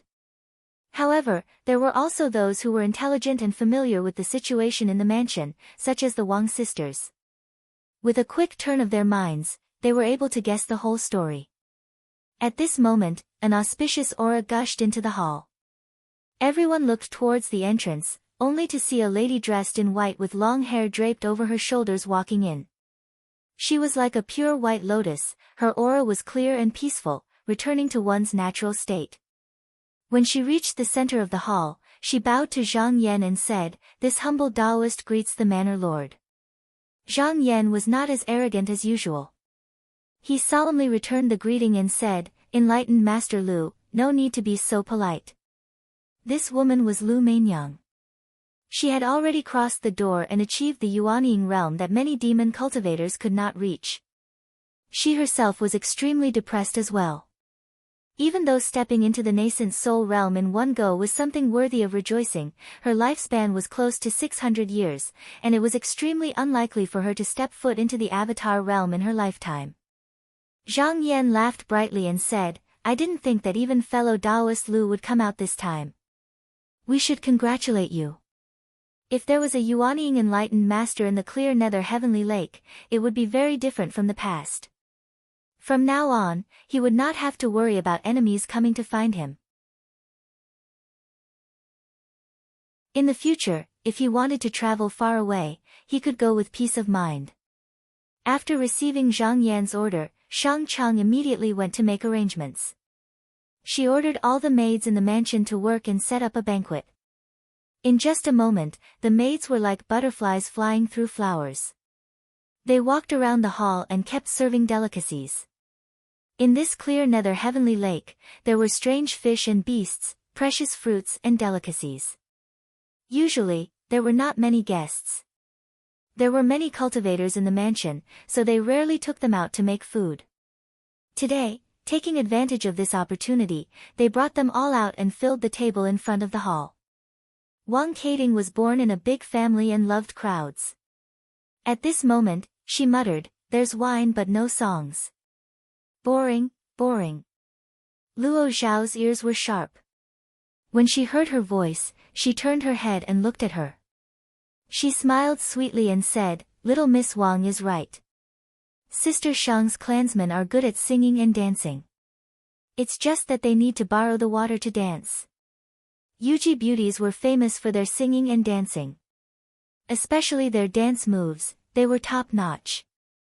However, because it was a dance in the water, people rarely saw it. Lu Meinyang smiled lightly and said, "What's so difficult about it? Let's see how I do it." She raised her hand and pinched her fingers. She sucked a breath over. She muttered something and pointed downwards. The sound of water was heard. A clear spring was drawn from the basin and water jar placed in the corner of the hall. It landed on the ground. Water vapor came from all directions and gradually gathered. In the end, it turned into a pool. It was 1,000 feet wide, enough for dozens of Yuji to dance in it. Zhang Yan had never seen the dance of Yuji. When he was about to take a closer look, the mirror spirit came out of nowhere and whispered in his ear, "Master, that Xiao Yi wants to see you. He said he has something important to tell you." Zhang Yan's expression didn't change. Using the opportunity of drinking, he said, "Bring him to the back hall and wait. I'll see him later." During the competition that day, Zhang Yan promised Xiao Yi to return Xiao He from the clan. However, this person had already taken over Xiao Yi's body and left. This was a spy that Zhang Yan had conveniently planted that day. He didn't take it to heart. However, this person was bold and ruthless. He also had some intelligence. He wouldn't come here for no reason. Thus, he decided to see him. Xiao Yi was led to the back hall to wait. He didn't show any impatience. He waited calmly for an hour. Just now, when he saw Zhang Yan strolling in, he immediately stood up and bowed deeply. He said respectfully, "Greetings, Chief." Zhang Yan reached out and pressed down on him. He sat down on the main seat and said in a deep voice, "You must have a reason for coming to find me. Is there something important?" Xiao Yi paused and said in a low voice, "It's not anything important. It's just that there's someone who is very suspicious. He might be harmful to Chief.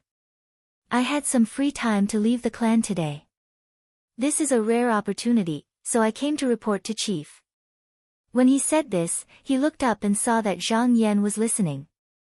He continued, "Half a year ago, a new clansman came to my Xiao clan.